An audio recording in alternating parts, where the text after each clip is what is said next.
Nous sommes le mardi 28 novembre 2023 et vous écoutez l'émission spéciale Sony de la 7e saison du podcast Faut pas pousser les ISO.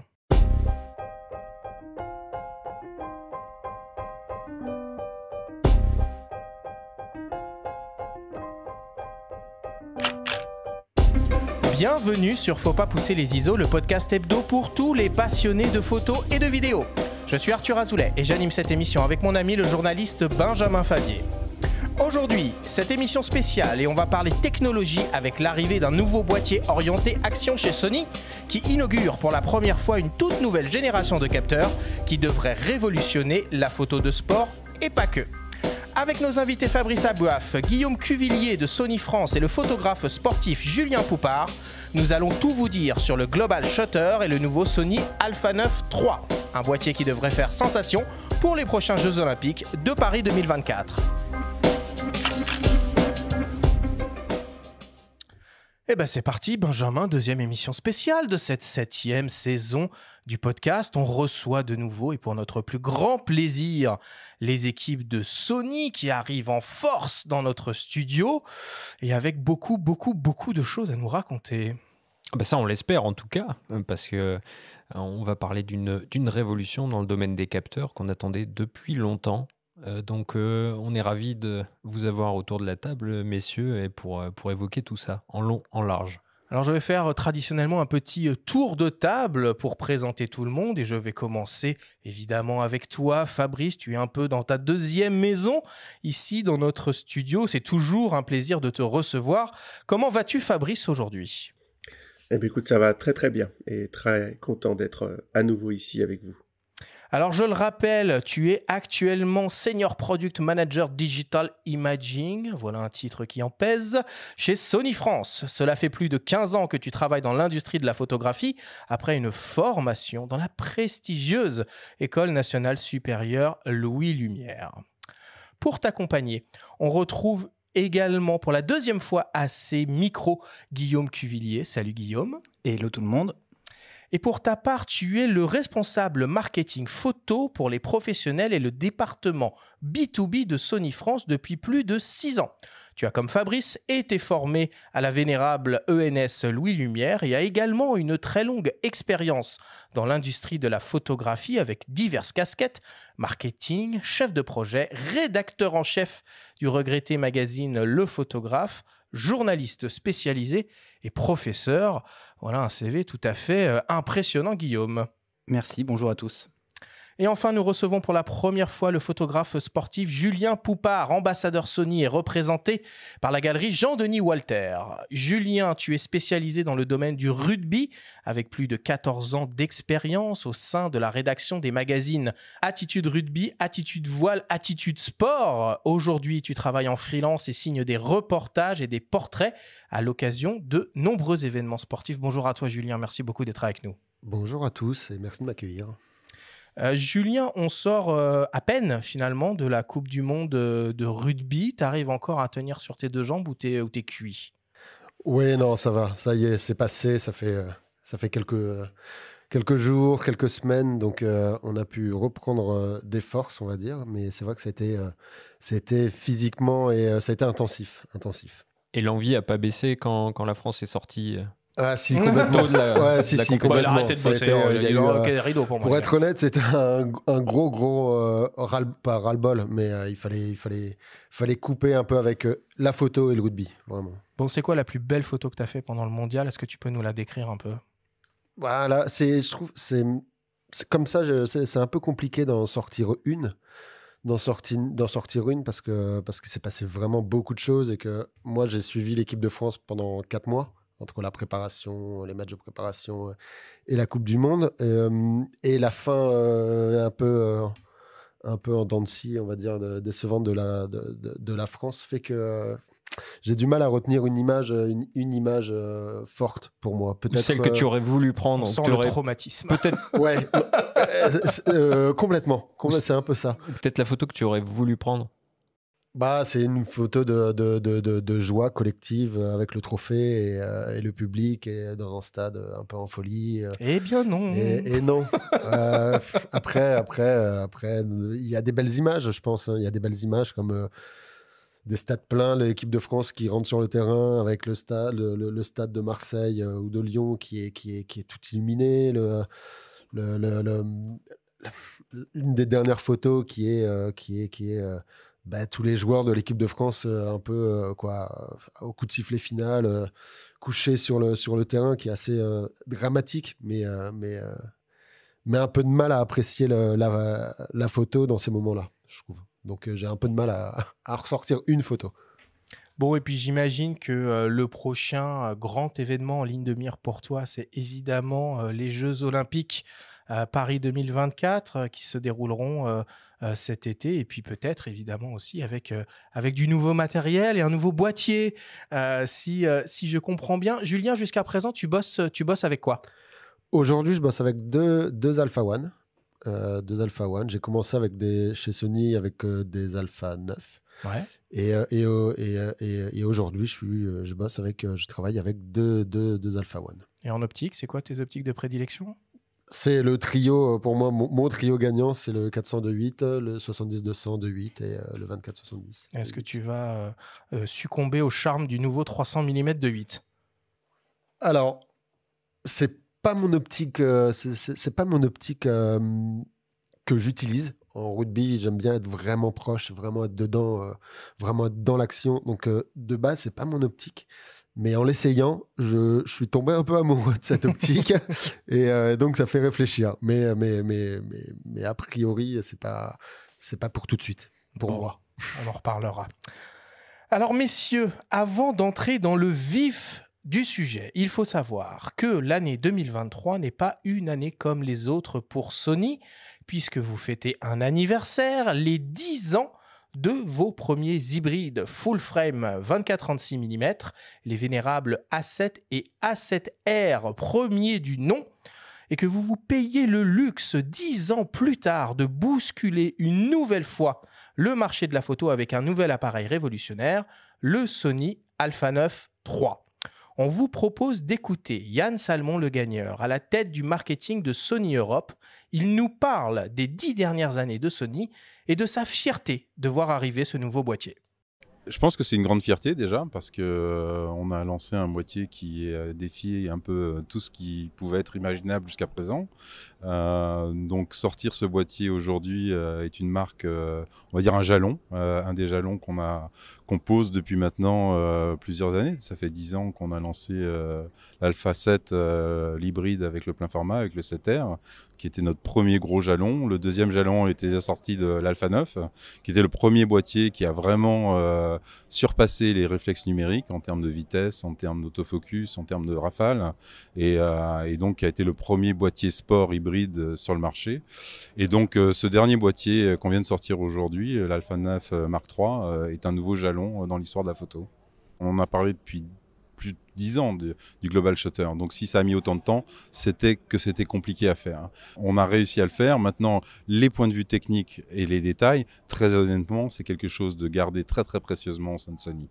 Mais ce que je vais retenir en fait de tout ça, c'est que si jamais Sony n'avait pas finalement persisté dans la quête de notre position dans le marché aujourd'hui, on pourrait se poser la question où on en serait s'il n'y avait pas eu l'hybride plein format, s'il n'y avait pas eu l'Alpha 9 et s'il n'y avait pas eu le Global Shutter sur l'Alpha 9 Mark III. Donc ce que je garde en termes de fierté, c'est comment une marque a réussi à faire changer un marché.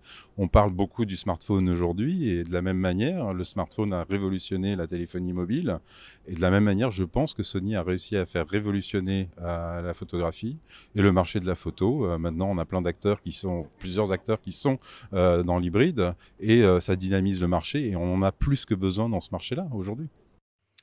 Bon, peut-être première question pour toi Guillaume et pour toi Fabrice. Quel regard est-ce que vous portez finalement sur ces 10 dernières années chez Sony et peut-être quelles ont été les technologies et les produits qui vous ont le plus marqué, Guillaume? Alors tout d'abord, moi, avant de parler de technologie, je parlerai peut-être d'audace. C'est-à-dire que je parlerai d'audace parce que Sony a été la première marque qui a osé un petit peu casser les codes et créer un nouveau système qui avait l'avantage d'être plus compact, beaucoup plus léger, que c'était le sens de l'histoire, d'avoir aussi un boîtier dont on avait repensé toutes les entrailles pour en faire quelque chose qui tire pleinement profit de la technologie numérique pour notamment les aspects photo et vidéo, de pouvoir faire aussi bien l'un que l'autre avec le même appareil et avec beaucoup moins de limitations. Dans les produits qui m'ont marqué, moi je me souviens surtout de l'Alpha 9 parce que c'est celui qui était d'actualité quand moi je suis arrivé chez Sony pour prendre en charge l'activité professionnelle et qui était effectivement pour l'usage de la photo sportive notamment, un boîtier qui changeait pas mal de choses avec sa cadence rafale, avec son capteur empilé, avec son silence de fonctionnement. Donc ça a été effectivement un marqueur fort. Ça a été aussi le début d'une ère où les boîtiers continuent d'évoluer pendant leur phase de commercialisation par des upgrades firmware. Ça a été notamment le cas de l'Alpha 9 qui n'avait plus rien à voir quand il a terminé sa carrière commerciale quand il l'a débuté, parce que les ingénieurs ont beaucoup travaillé dessus. Et ça, c'est aussi quelque chose que je retiens dans ces 10 dernières années, c'est d'avoir été témoin et d'avoir vu toute l'attention que les ingénieurs Sony portaient aux remarques des photographes. C'est vrai qu'il y a même une V5 ou une V6, je crois, de l'Alpha 9. Il y a 2 ans encore, il avait des mises à jour. V6. Mais d'un point de vue upgrade firmware, mais aussi quand on voit l'évolution des produits dans leur ergonomie, dans les fonctionnalités. Ouais. On a fait récemment un événement pour le lancement de l'Alpha 9 Mark III avec des photographes de sport, et nos ingénieurs étaient présents sur place pour écouter les remarques des photographes et puis on voit le résultat. On voit de génération en génération apparaître des nouvelles fonctionnalités, des nouveaux boutons, des nouvelles ergonomies. Je pense par exemple sur l'Alpha 9 Mark III à cette petite touche qu'on a mis à l'intérieur de la poignée qui permet d'avoir une touche de personnalisation supplémentaire qui est très commode pour l'avoir vraiment sous le doigt quand on déclenche. Donc voilà, de voir aussi que toute cette maturité qu'on a acquise année après année, elle vient aussi de ce travail d'échange très, très étroit entre les photographes et notre ingénierie. Fabrice, petite pression à toi après, passe après Guillaume là-dessus. Pas grand-chose à rajouter. C'est vrai que on est très content que ce soit Sony qui, d'une certaine façon, a toujours ce temps d'avance, d'être toujours précurseur. C'est pas que sur la partie photo. On sait que c'est dans l'audio, c'est dans beaucoup de choses depuis déjà des années. Donc voilà. Donc on marque l'histoire avec la 9 Mark III et le Global Shutter. On l'a marqué avec la 9.2. C'était il y a 6 ans. Et avec le premier plein format, il y a déjà plus de 10 ans. Juste Julien, par rapport à ce que disait Guillaume sur l'interaction entre les photographes pro et le service pro chez Sony, toi, est-ce que tu fais remonter des choses ou est-ce que tu as l'impression que les desiderata des photographes sont du coup pris en compte? Ah ouais, moi c'est ce que justement j'apprécie énormément chez Sony, c'est qu'il y a une vraie écoute.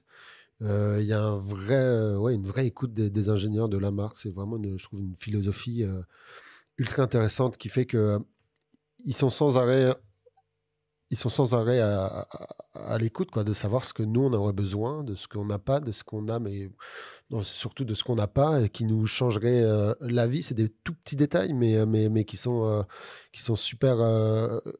On se rend compte après que c'est super important et avoir cette vraie écoute de la part du constructeur, je trouve ça c'est plutôt génial. C'est plutôt agréable. C'est très agréable. Oui, je voulais rajouter peut-être aussi, on parle des boîtiers parce que c'est vrai que quand on parle alpha, on pense immédiatement au boîtier, mais je pense que l'innovation et toute l'expertise que Sony a acquis sur le marché de la photo professionnelle, elle est aussi dans les optiques. Aujourd'hui, la gamme alpha n'existerait pas sans la gamme d'optiques à monture E qui compte aujourd'hui 73 références. 50... Et déjà une seconde génération de G-Master. Et déjà une seconde génération de G-Master, 52 optiques plein format, donc déjà il y a une vraie richesse, mais surtout les technologies qui sont embarquées aussi dans les optiques sont vraiment des technologies de rupture. Je pense par exemple à la motorisation XD, qui est une motorisation qui est à la fois très vive, très rapide, très silencieuse, et que ça aussi, c'est des choses qui étaient essentielles pour pouvoir accompagner ce changement dans l'appareil photo, qui devient photo et vidéo, d'avoir des optiques dont l'autofocus fonctionne silencieusement, qui produit une superbe qualité d'image. On est loin des poivriers qu'on connaissait dans les années, dans les dizaines d'années précédentes, quoi. Un joli terme, le poivrier. Bah, je fais référence au bruit que pouvaient faire parfois les autofocus. Ouais, c'est pas mal, l'image est là. Alors, aujourd'hui, on va évidemment parler capteurs, hein, avec cette nouvelle technologie qui arrive sur l'Alpha 9 3 Mark III. Fabrice, est-ce que dans un premier temps, tu peux nous faire une sorte de petite frise historique des grosses évolutions technologiques capteurs chez Sony depuis les 10 dernières années? Oh bah, Guillaume en a déjà un petit peu parlé, hein, mais effectivement, c'est le premier hybride en système hybride, donc le capteur existait déjà.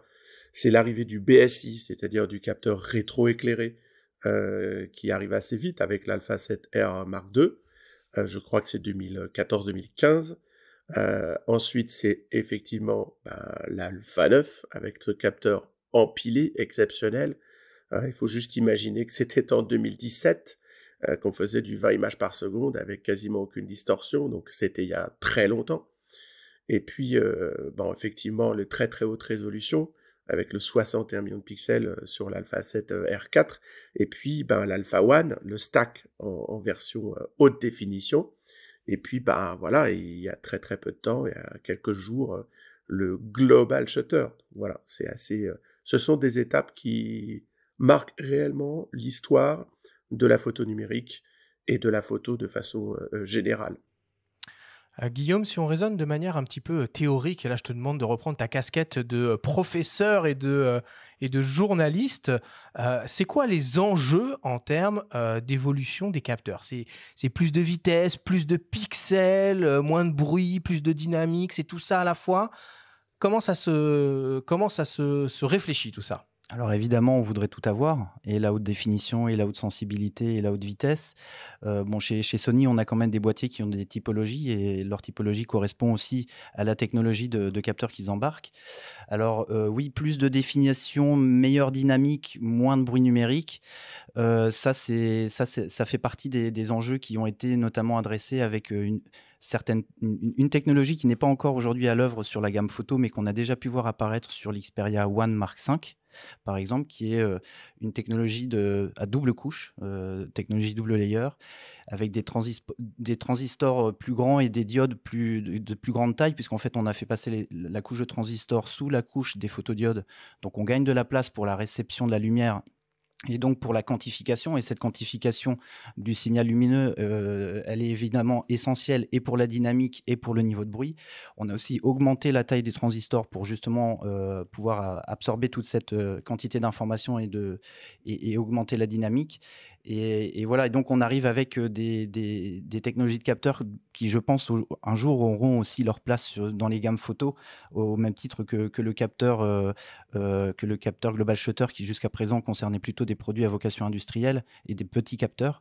Évidemment, pour l'aspect vitesse, c'est le Global Shutter, c'est lui qui apporte la réponse la plus convaincante pour la très haute vitesse, donc jusqu'à 120 images secondes sur l'Alpha 9 Mark III. Et donc voilà, il y a quand même, oui, il y a plusieurs types de capteurs, il y a plusieurs produits dans notre gamme, et chaque usage, je pense, chaque photographe peut trouver dans la gamme Sony un produit qui correspond à son usage et à ses priorités, on va dire. Et pourtant, on avait l'impression par rapport à ça que l'Alpha One était un peu justement celui qui est un peu trône au-dessus et qui sait faire tout ça, qui sait un peu tout faire. Effectivement, c'était celui qui synthétisait le mieux, on va dire, toutes les exigences, à la fois la haute définition, la haute vitesse avec 30 images secondes, les capacités vidéo, puisqu'il est même capable, lui, de faire de la 8K. Donc, c'était effectivement jusqu'à présent le vaisseau amiral de la gamme, de par toutes ces caractéristiques qu'il arrivait à rassembler de manière presque miraculeuse, et grâce à nos ingénieurs qui ont réussi à trouver les solutions pour ça. Aujourd'hui, on aimerait voir effectivement, peut-être que la prochaine génération d'Alpha One intégrera ce capteur aussi, ce capteur Global Shutter, et on aura peut-être à terme, justement, encore une fois, cette capacité d'avoir et de la haute vitesse et de la haute définition. Après, tout ça, c'est effectivement derrière, il faut aussi avoir les processeurs qui vont bien pour traiter toute cette quantité d'informations. Le flot d'informations est quand même colossal, à 120 images secondes en 24 millions de pixels en En RAW. RAW, on va y venir. Il faut pédaler vite derrière pour absorber tout ça. Donc, step by step, on y va.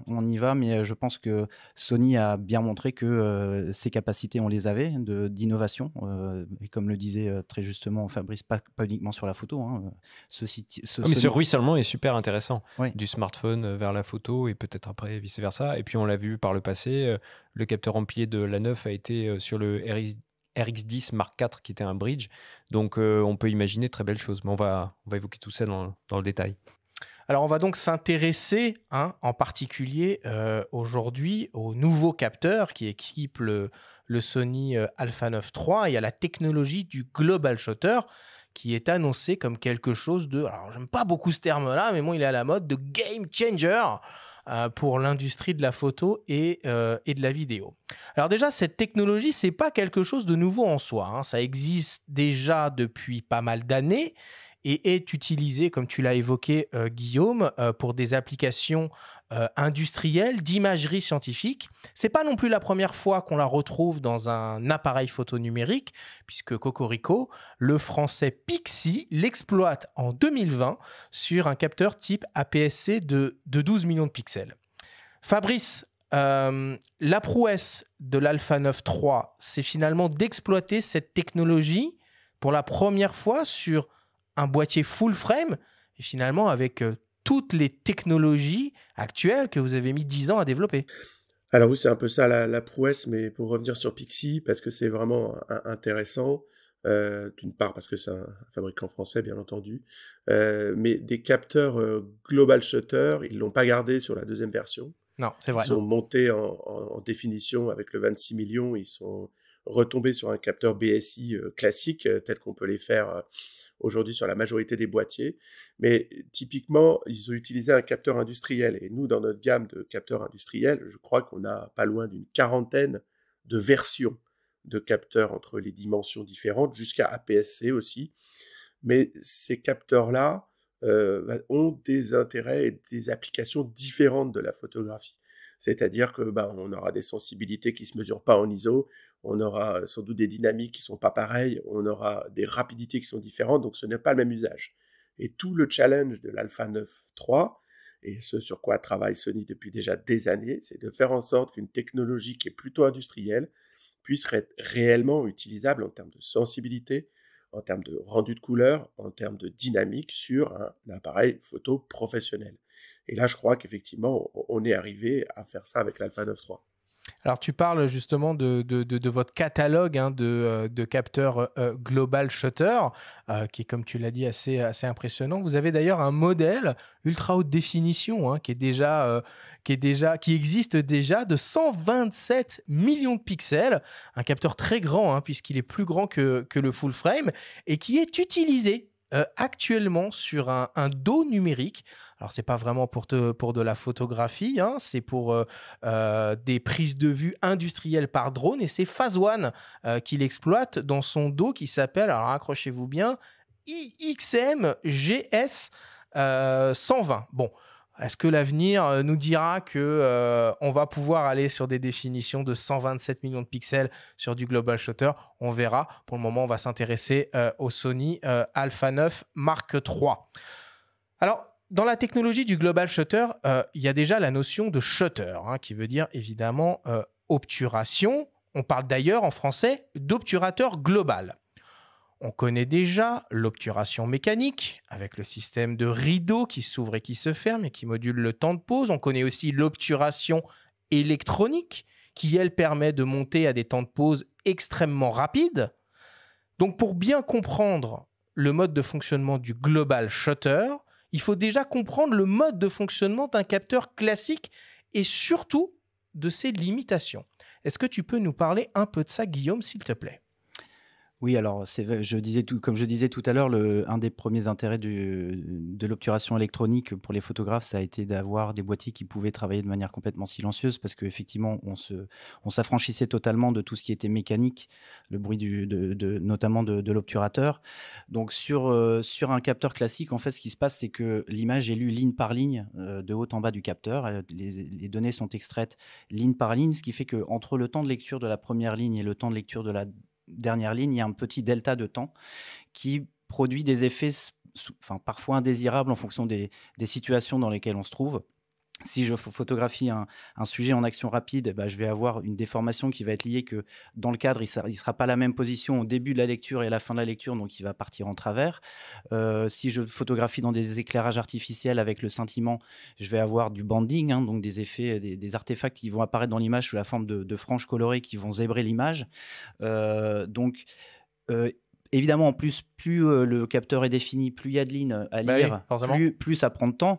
Donc, vous aurez notamment remarqué que sur notre Alpha 7S Mark III, qui est le boîtier dédié principalement à la vidéo, il y a moins de pixels, donc on a moins cet effet qu'on appelle de rolling shutter. 12 millions seulement. Seulement. 12 millions, parce que ça suffit pour ça ceux suffit qui pour la l'utilisent, vidéo, pour les Alpha 7S. On a une idée du temps qu'on parle là, de décalage. Là, on sait à peu près de combien de millièmes ou de centièmes de seconde on parle, Fabrice, peut-être? Alors, il n'y a aucune information officielle. Tu imagines, ce sont des données un peu très, très sensibles. Mais par exemple, sur l'Alpha 7 R5, en 60 millions de pixels, on autorise la photographie au flash, en obturation électronique, au 1/30e de seconde. Voilà. Donc, ça veut dire que, voilà, on peut imaginer que pour que toutes les cellules électroniques soient ouvertes, de la première ligne à la dernière ligne, sur 61 millions de pixels, il faut peut-être de l'ordre de 1/30e de seconde pour pouvoir après déclencher, synchroniser le flash. Voilà, ça donne une idée. Ok. Donc du coup, l'enjeu, Guillaume, c'est d'accélérer ce processus. Et il y a une première piste qui a été développée avec l'ajout de cette puce DRAM au capteur. Oui, alors la première phase, ça a été le capteur empilé qui permettait de lire les lignes plus rapidement, simplement en faisant des clusters de lignes. Et donc, ça, c'était la première phase. On sait aussi qu'il y avait malgré tout encore certaines conditions très particulières dans lesquelles ça pouvait atteindre ses limites. Tout l'intérêt du Global Shutter, c'est que là, tous les capteurs sont lus avec toute la matrice qui est transférée directement dans une mémoire, effectivement, une mémoire parallèle qui va permettre d'enregistrer l'information en bloc et non plus ligne par ligne. Et c'est ce qui change tout, c'est ce qui permet du coup avec un Alpha 9 Mark III de pouvoir atteindre des vitesses d'obturation encore plus délirantes que ce qu'on a connu jusque-là, et de pouvoir, 80 millièmes de seconde, et de pouvoir même synchroniser le flash à cette vitesse-là. Ça, je pense qu'on en reparlera de tous ces avantages pratiques. Mais on va en reparler aussi, mais quant à la nature du capteur, il s'agit toujours d'un capteur empilé, du coup. Il y a toujours une puce qui est là, non, pour accélérer les traitements. Fabrice?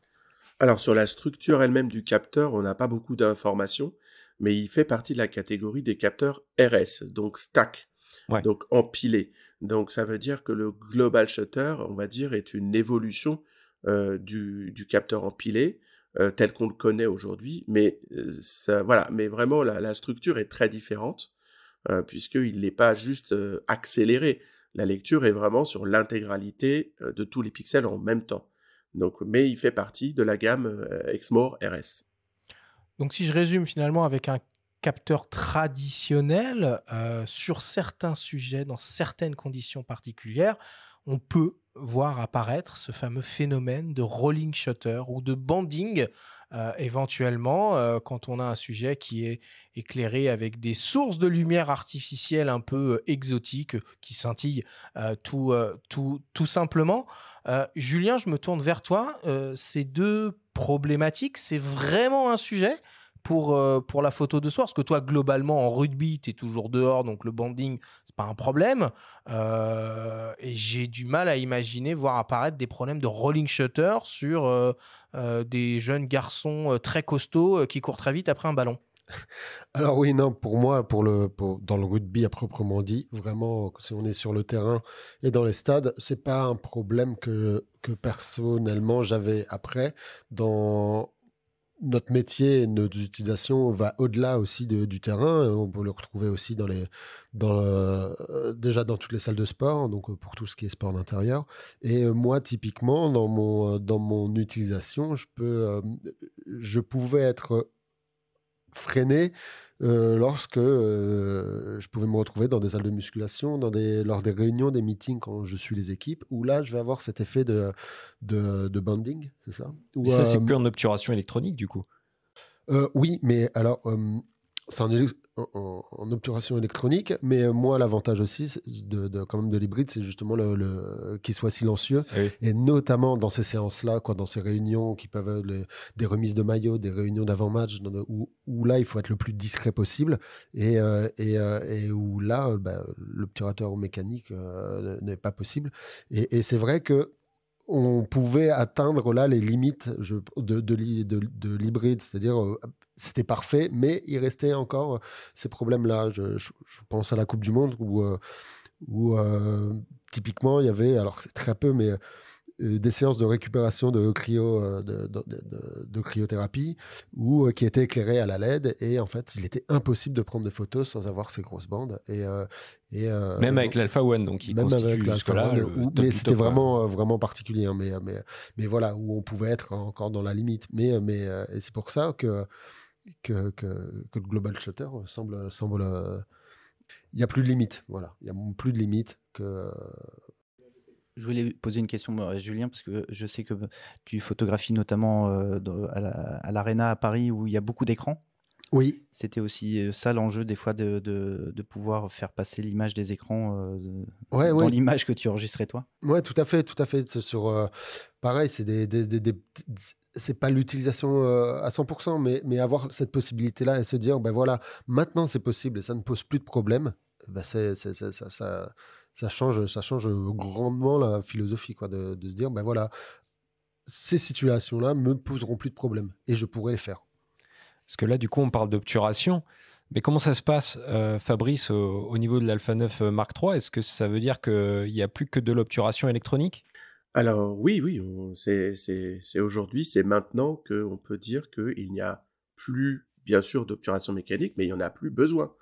Parce que le Global Shutter, en fait, est même bien meilleur que l'obturation mécanique.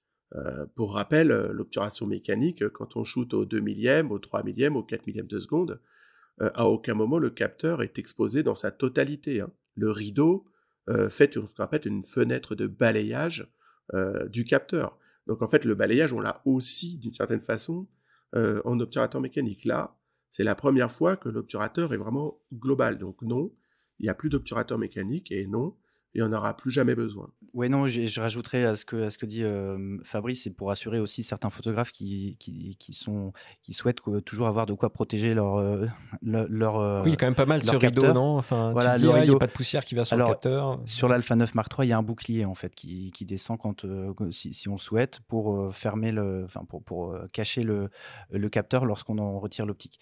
Et puis par rapport à ces limitations que posait aussi la mécanique, c'était juste la vitesse d'obturation d'une part, puisque c'était lié, comme l'expliquait Fabrice, à la vitesse de défilement de l'obturateur mécanique, l'usure mécanique qui va avec tout composant mécanique dans un boîtier, ça a une... Le bruit. Le bruit aussi. Alors bon, sur l'Alpha One, on avait réussi à vraiment avoir un déclenchement qui était très très discret, mais là on peut s'en affranchir totalement.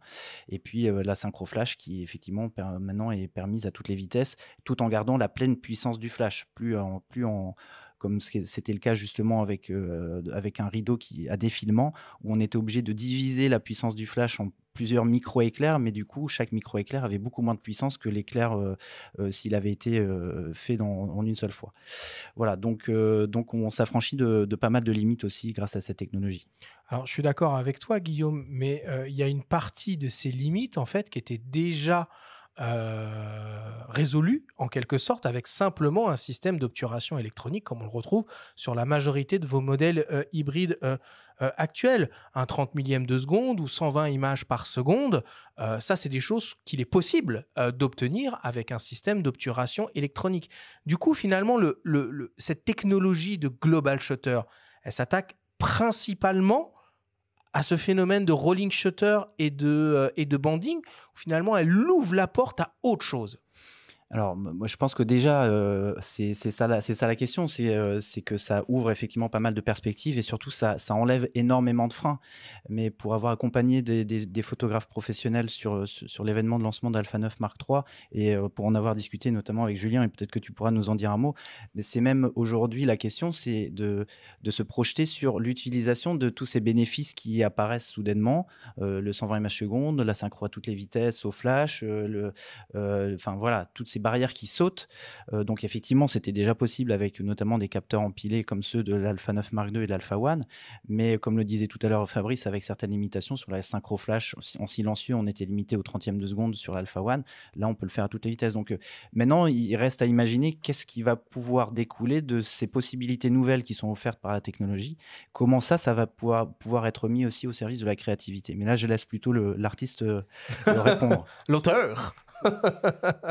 Non, mais c'est exactement ça. C'est que là, on arrive à un point où, en fait, il va falloir se demander ce qui est possible de faire avec et justement c'est un monde qui s'ouvre, auquel on n'est pas habitué, auquel notre œil et notre imagination, je pense, n'est pas habitué pour arriver à des telles vitesses et voir ce que ces vitesses-là vont nous permettre de faire en fait. Et ça, c'est quelque chose qu'aujourd'hui on ne pouvait pas faire, donc je pense qu'on ne pouvait pas l'imaginer, et c'est pour ça que je trouve que c'est assez perturbant un peu de se dire, ok, voilà, j'ai ça, mais qu'est-ce que je vais pouvoir en faire et parce que ça ouvre un champ des possibles énorme, mais qu'on ne connaît pas, qu'on ne connaît pas dans l'image, et c'est ça qui est chouette.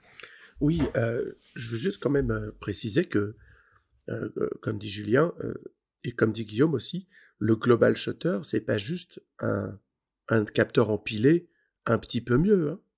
C'est voilà, la technologie est radicalement différente. C'est-à-dire que encore aujourd'hui, avec les meilleurs capteurs stack qu'on connaît, que ce soit les nôtres ou éventuellement ceux de nos concurrents, on a forcément des problèmes de scintillement, on a des problèmes de synchro, on a encore des problèmes de déformation sur les mouvements très rapides. Là, on peut officiellement dire qu'on n'en a plus du tout. Aujourd'hui, c'est vraiment ça. Hein. C'est pas on en a moins, c'est on n'en a plus. Donc ça ouvre beaucoup de champs d'application que les photographes, artistes et créateurs vont bien sûr s'empresser de trouver. Ok, alors pour clore cette première partie dédiée à la technologie du Global Shutter, on vous propose d'écouter le témoignage de Damien Bernal, qui a pu tester l'appareil au moment de sa sortie. Il nous parle de son ressenti sur l'arrivée de cette nouvelle technologie sur un hybride pro orienté sport. On l'écoute. Alors on a l'impression qu'on est en train de tordre le cou finalement à des problèmes qui étaient la conséquence d'une lecture ligne par ligne qu'on avait sur tous les capteurs modernes, y compris empilés, qui lit les lignes 20 fois plus vite, mais qui lit toujours ligne par ligne. Donc c'est excitant en termes de dire probablement que les 10 prochaines années vont être sous le signe du Global Shutter. Après, il y a plein de bénéfices hérités du Global Shutter. Moi, personnellement, les bénéfices type absence de distorsion et absence de scintillement sont pas ceux qui m'excitent le plus. J'ai voyagé avec un ambassadeur espagnol qui, lui, l'utilise depuis des mois et qui me disait que pour lui, c'était une révolution parce que sur les stades, il allait enfin avoir les panneaux LED qui sont tout au bord du stade et qui affichent les sponsors et qui sont hyper contraignants pour lui au quotidien parce qu'apparemment, ça l'oblige à utiliser des vitesses d'obturation extrêmement basses pour arriver à avoir ces panneaux-là sans que ça soit une espèce de bouillie de pixels. Donc pour lui, ça lui change la vie. Moi, personnellement, je ne travaille pas autour d'un stade, mais c'est vrai que ça ouvre d'autres mondes, notamment celui de la Rafale, 120 images par seconde, qui sera impossible avec un capteur normal parce qu'il n'est tout simplement pas assez rapide. 120 images par seconde, il faut le tester pour se rendre compte à quel point. Au début, je pense que le premier réflexe, c'est de se dire mais toutes les images doivent être les mêmes. Et une fois qu'on commence à le tester, notamment sur des situations de sport, on s'aperçoit à quel point chaque image est vraiment différente. Et moi, j'ai eu le cas en boxe, par exemple, où sur 2 images, sur une Rafale de 120 images que j'ai dans une seconde, dans 2 images, on a vraiment l'impact du coup avec la joue qui se déforme.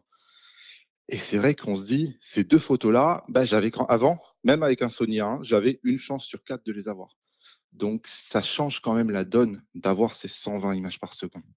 Bon, la transition est toute trouvée. On va rentrer un petit peu plus en détail dans le produit maintenant, ce nouveau Sony Alpha 9 III. Guillaume, du coup, est-ce que tu peux nous présenter ce nouveau capteur, sans revenir sur la technologie, on l'a suffisamment fait, mais surtout les caractéristiques techniques qu'il est capable de générer? Oui, alors c'est vrai qu'on a beaucoup parlé du type de capteur, mais par exemple, peut-être pas évoqué sa définition. Donc, on est sur 24 millions de pixels. C'est évidemment un capteur stabilisé avec les dernières évolutions en stabilisation qu'on avait déjà mises en place sur l'Alpha 7R Mark V. Donc, on est sur 8 stops en stabilisation. Donc, on peut faire de la très haute vitesse, mais du coup, on peut aussi faire de la très basse vitesse assez confortablement grâce à ça. On a derrière ça deux processeurs Bion XR donc, qui apportent la puissance nécessaire à l'acquisition de toutes ces images à cadence très élevée, puisqu'on atteint le 120 images secondes. Alors, encore une fois, c'est qui peut le plus, peut le moins. On a la possibilité de tempérer ça.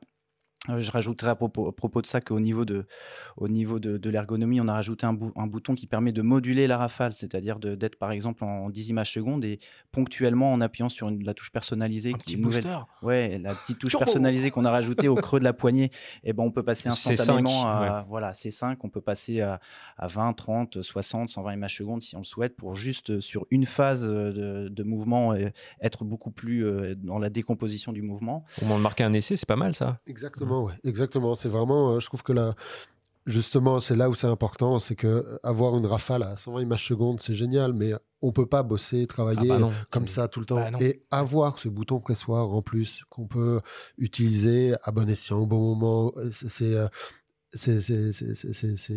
génial et c'est ce qui manquait aussi. Donc, ça fait partie d'un tout. Voilà, c'est vraiment, ça marche en duo. Pour moi, ça marche. Voilà, donc on l'a déjà évoqué aussi, la vitesse très élevée qu'on peut atteindre en termes de vitesse d'obturation. Donc, le 80 millième de seconde, alors 16 millièmes de seconde quand on est en rafale, 80 millièmes de seconde quand on est en vue par vue. Mais bon, ça, c'est aussi des caractéristiques qui sont susceptibles d'évoluer par firmware, je pense, à terme.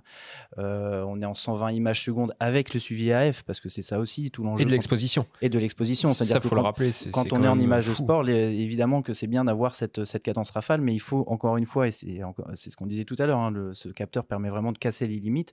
Là, on a tout le confort moderne avec, c'est-à-dire qu'on a le suivi de l'exposition, le suivi de la mise au point, tout ça à cette cadence de 120 images secondes. Et en RAW 14 bits, quoi. Et en RAW 14 bits. Mais à condition d'avoir des cartes CF Express type A, ou ça marche avec de la SD? Alors, ça va marcher sur de l'ASD, simplement la bufferisation ne sera pas du même niveau parce que le temps de transfert sera plus limité sur une ESD, donc on aura peut-être moins de profondeur de rafale. On pourra le faire, mais sur une durée plus courte.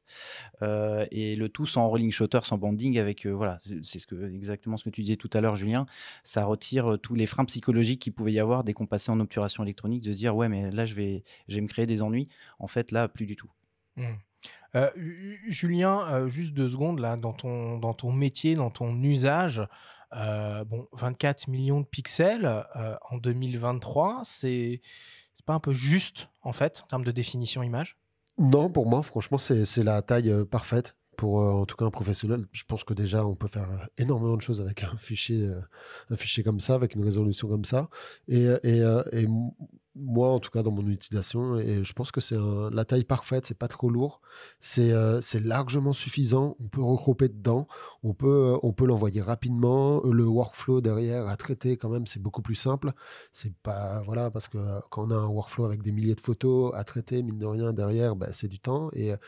Et plus si la résolution est plus haute, il faut que tout suive derrière. Donc là, c'est un gain de temps. C'est un gain de temps. Il n'y a pas de perte de temps plutôt. Et là, la résolution est parfaite. Moi, ça me va parfaitement. Mais en termes de cadence, tu n'avais pas l'impression déjà d'avoir assez finalement avec l'Alpha One? Bon, on a entendu le témoignage de Damien qui parle de la joue qui se déforme. Donc c'est très parlant comme exemple. Est-ce que ça t'ouvre ces perspectives-là, 120 images? Est-ce que c'est quelque chose dont tu avais besoin ou tu l'attendais pas forcément si tôt et tu composais très bien sans? C'est un peu des deux. C'est-à-dire qu'on peut composer très bien sans, mais c'est justement la perspective de ce que ça peut nous amener, en fait. C'est justement, c'est ce que disait donc votre intervenant tout à l'heure, c'est que on va voir des choses qu'on ne voyait pas avant, peut-être. C'est-à-dire qu'on va découvrir des moments qu'on ne voyait pas avant, que là, on va vraiment voir tout le mouvement et lorsque j'ai eu la chance de tester le boîtier, par exemple, sur la natation, on va avoir des mouvements d'eau qu'on voyait déjà avant. Mais là, vraiment, d'avoir vraiment la décomposition totale en fait, ça ouvre des perspectives. Alors oui, c'était très bien avant, c'est très bien aujourd'hui. Mais ça ouvre vraiment des perspectives, en fait. C'est ça, je trouve, qui est super intéressant. Encore une fois, je pense qu'il y a le métier et puis il y a la pratique. Je discutais tout récemment avec une photographe qui a un travail de commande et elle doit faire de la photographie de, je sais plus, 24 sports différents. On peut être très bon et s'en sortir avec un matériel conventionnel quand on connaît très bien un sport, et je pense que c'est le cas de Julien sur le rugby. Donc, je pense que tu n'étais pas frustré avec tes Alpha One, hein. Rassure-moi. Non, Mais en aucun cas. mais voilà, après, quand on connaît moins bien le sport, il y a des choses que, évidemment, on va pas forcément avoir la capacité de prévoir ou d'anticiper.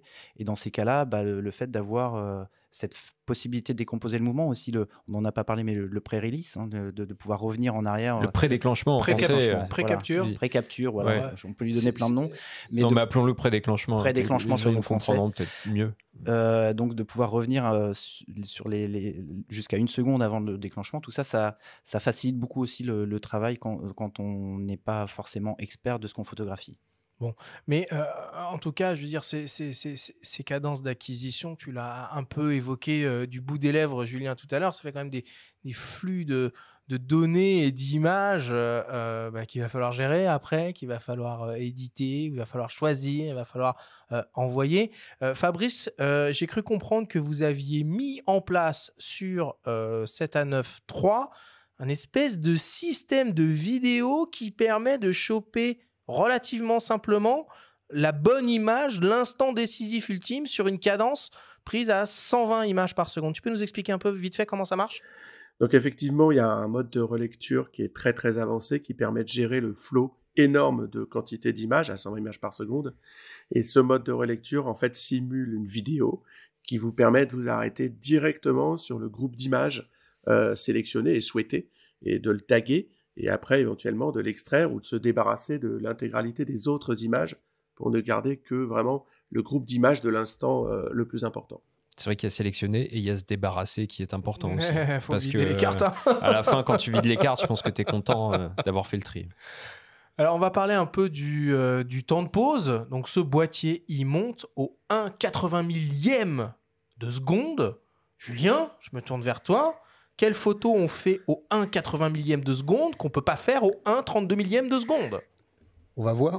Non, mais...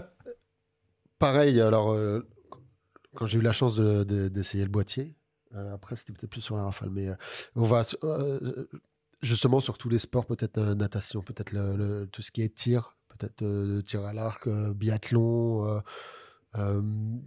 tous les sports ultra rapide, je pense que ça va permettre vraiment de figer le mouvement, de figer de figer le mouvement, la flèche, la balle, et qui va...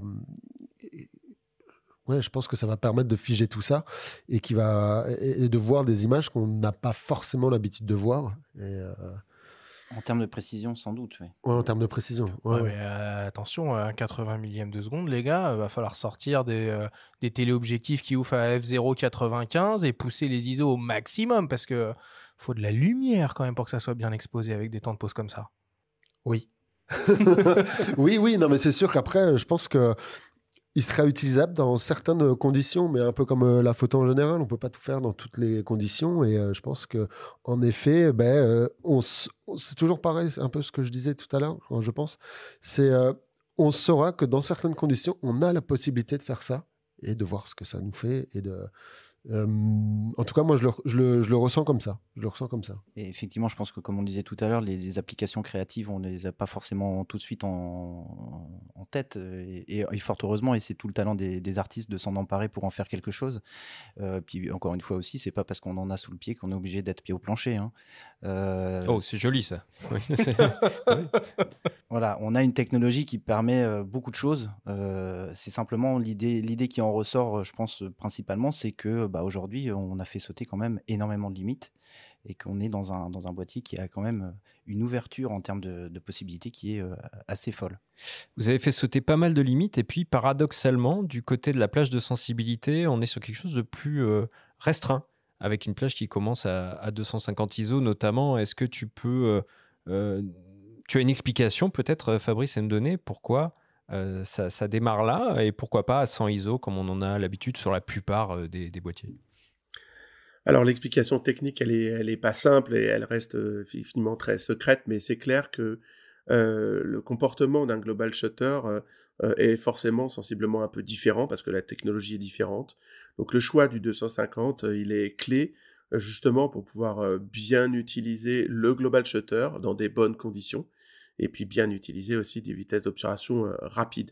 Après, sur la plage ISO elle-même, voilà, on n'a pas encore beaucoup d'infos de comparaison. Les produits qui ont été testés sur les photos que l'on voit depuis une semaine sur Internet sont encore des prototypes, hein. Le firmware est absolument pas final. Et ce ne sont que des Pour JPEG qui circulent puisque les RAW ne sont pas encore dématriciés.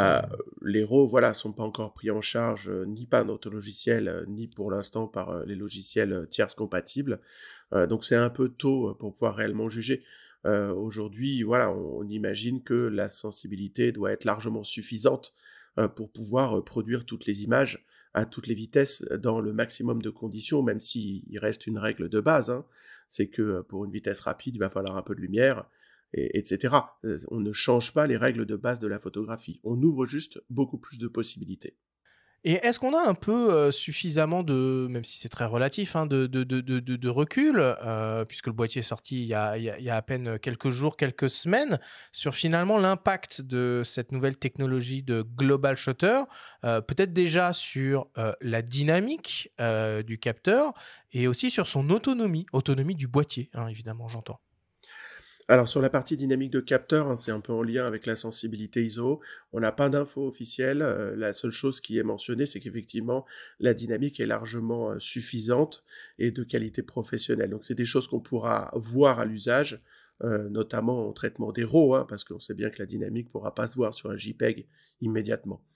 En ce qui concerne l'autonomie, pour le coup, on le voit parce que la batterie n'a pas changé. Et on voit que l'autonomie a à peine évolué, c'est-à-dire on est toujours à plus de 500 photos en norme SIPA, même si pour être très transparent, 500 photos en norme SIPA, ça veut pas dire Non, grand-chose ça veut dire aujourd'hui rien du tout même. Ouais. sur des boîtiers. Mais ça veut dire qu'on est toujours, a priori, sur la même calibre Le d'autonomie même qu'on a standard. sur nos boîtiers. Oui, on est très proche. Voilà. Julien, toi qui as pu le prendre en main un peu ce boîtier, si on met de côté un peu les performances techniques et les prouesses technologiques, en termes de qualité d'image, toi, qu'est-ce que tu en as pensé? Est-ce que tu as, sans mauvais jeu de mots, poussé un peu les ISO? Voilà, c'est quoi ton premier ressenti sur la qualité des images délivrées par le Sony Alpha 9 III? Alors, déjà pour revenir sur l'autonomie, moi quand je l'ai essayé, j'ai pas senti de réelle différence négative. C'est-à-dire que moi, pour moi, l'autonomie de la batterie était la même, sensiblement la même, un peu plus, un peu moins. J'ai pas senti que ça consommait beaucoup plus et qu'il fallait que je change mes batteries toutes les demi-heures. Déjà, ça. Après, en termes de qualité d'image, sur la sensibilité, je l'ai pas poussé. Je l'ai pas poussé parce que, alors déjà, à titre personnel, je pousse pas beaucoup. J'essaye de vraiment rester dans des limites entre 3200 et 6004 max. Je ne vais pas pousser. Donc, c'était pas dans ma logique d'essayer là-dedans. C'était pas ça qui m'intéressait pour le moment. Mais et après, en termes de qualité d'image, tout était parfait. Quoi. Guillaume, toi, tu l'as mis en main de beaucoup de photographes de sport, équipés en Sony, mais pas que. Voilà, c'est quoi les premiers tours en termes de qualité d'image? Une fois de plus, on met de côté un peu les prouesses technologiques.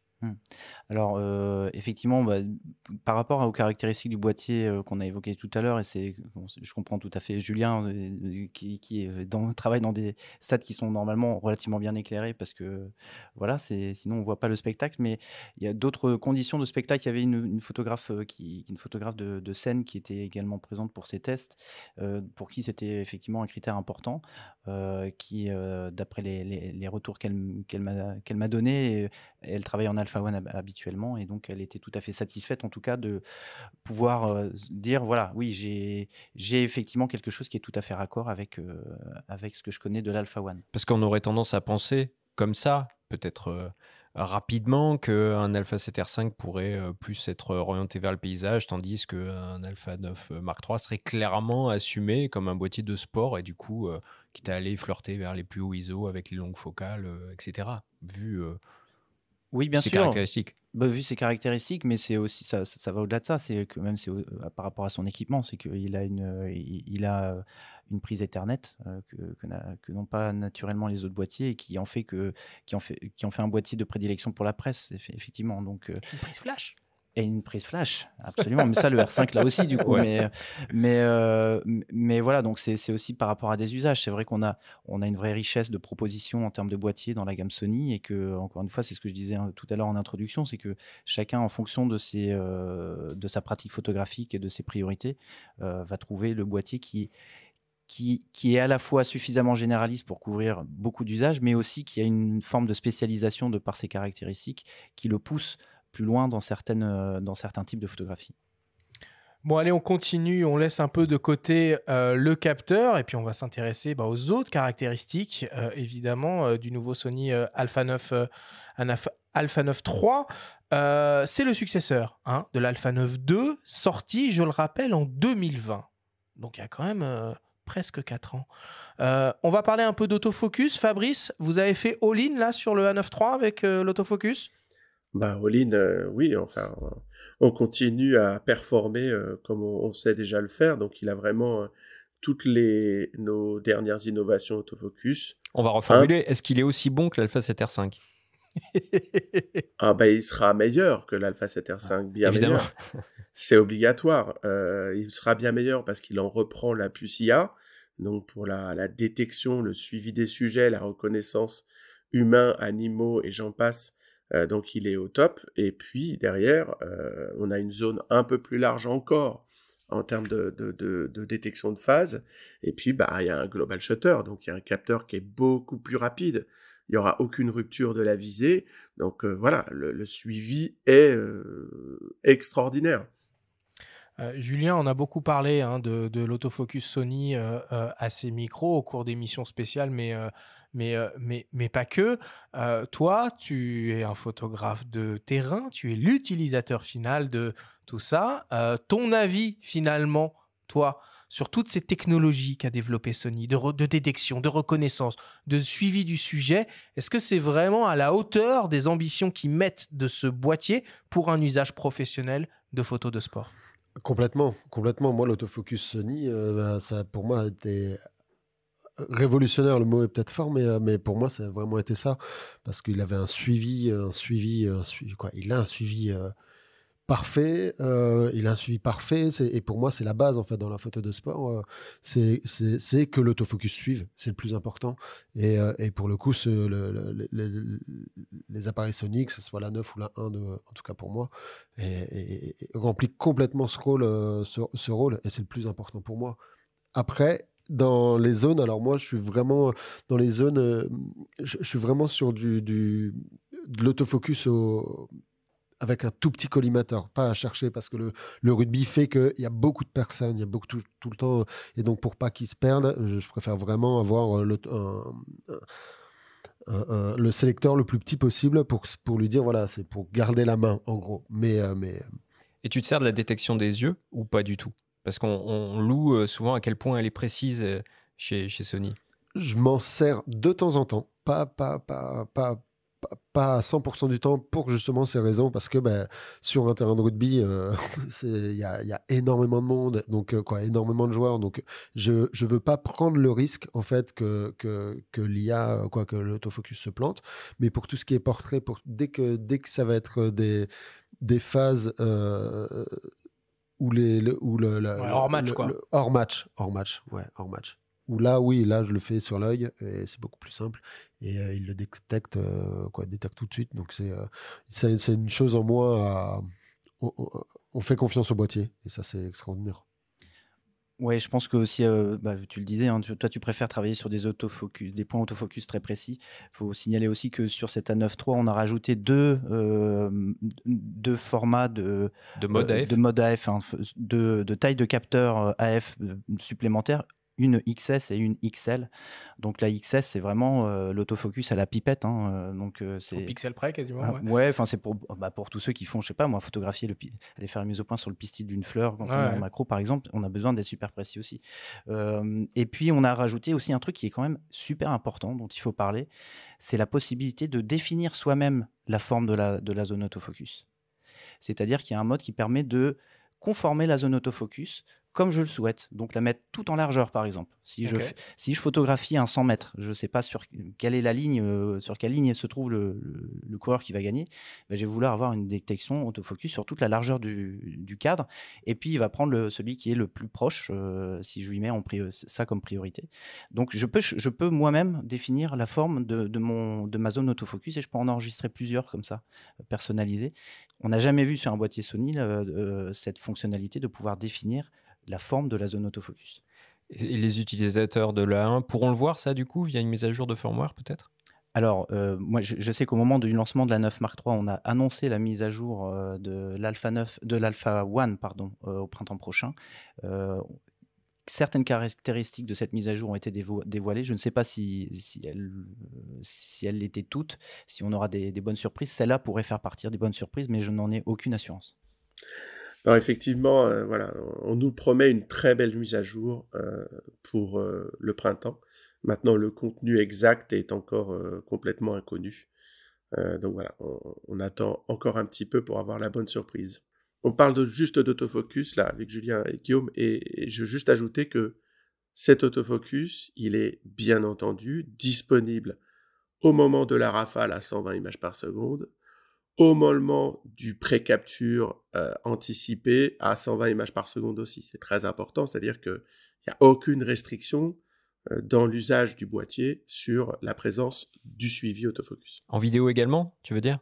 En vidéo aussi également. Parce qu'il filme en 4K, bon, on n'en a pas du tout parlé, mais c'est un élément quand même qui devient compris, il est en 4K, il est en 4K, il est en 120 images par seconde, il est sans crop, il a du RAW 16 bits en HDMI, il fait bien sûr tous les logs, les S-Cinetone, les S-Log3, Cinegamut 3, donc on retrouve en fait tout ce qu'on sait déjà faire sur les boîtiers dernière génération qu'on a en gamme, avec la même facilité, avec les mêmes restitutions de couleurs, les réglages sont les mêmes.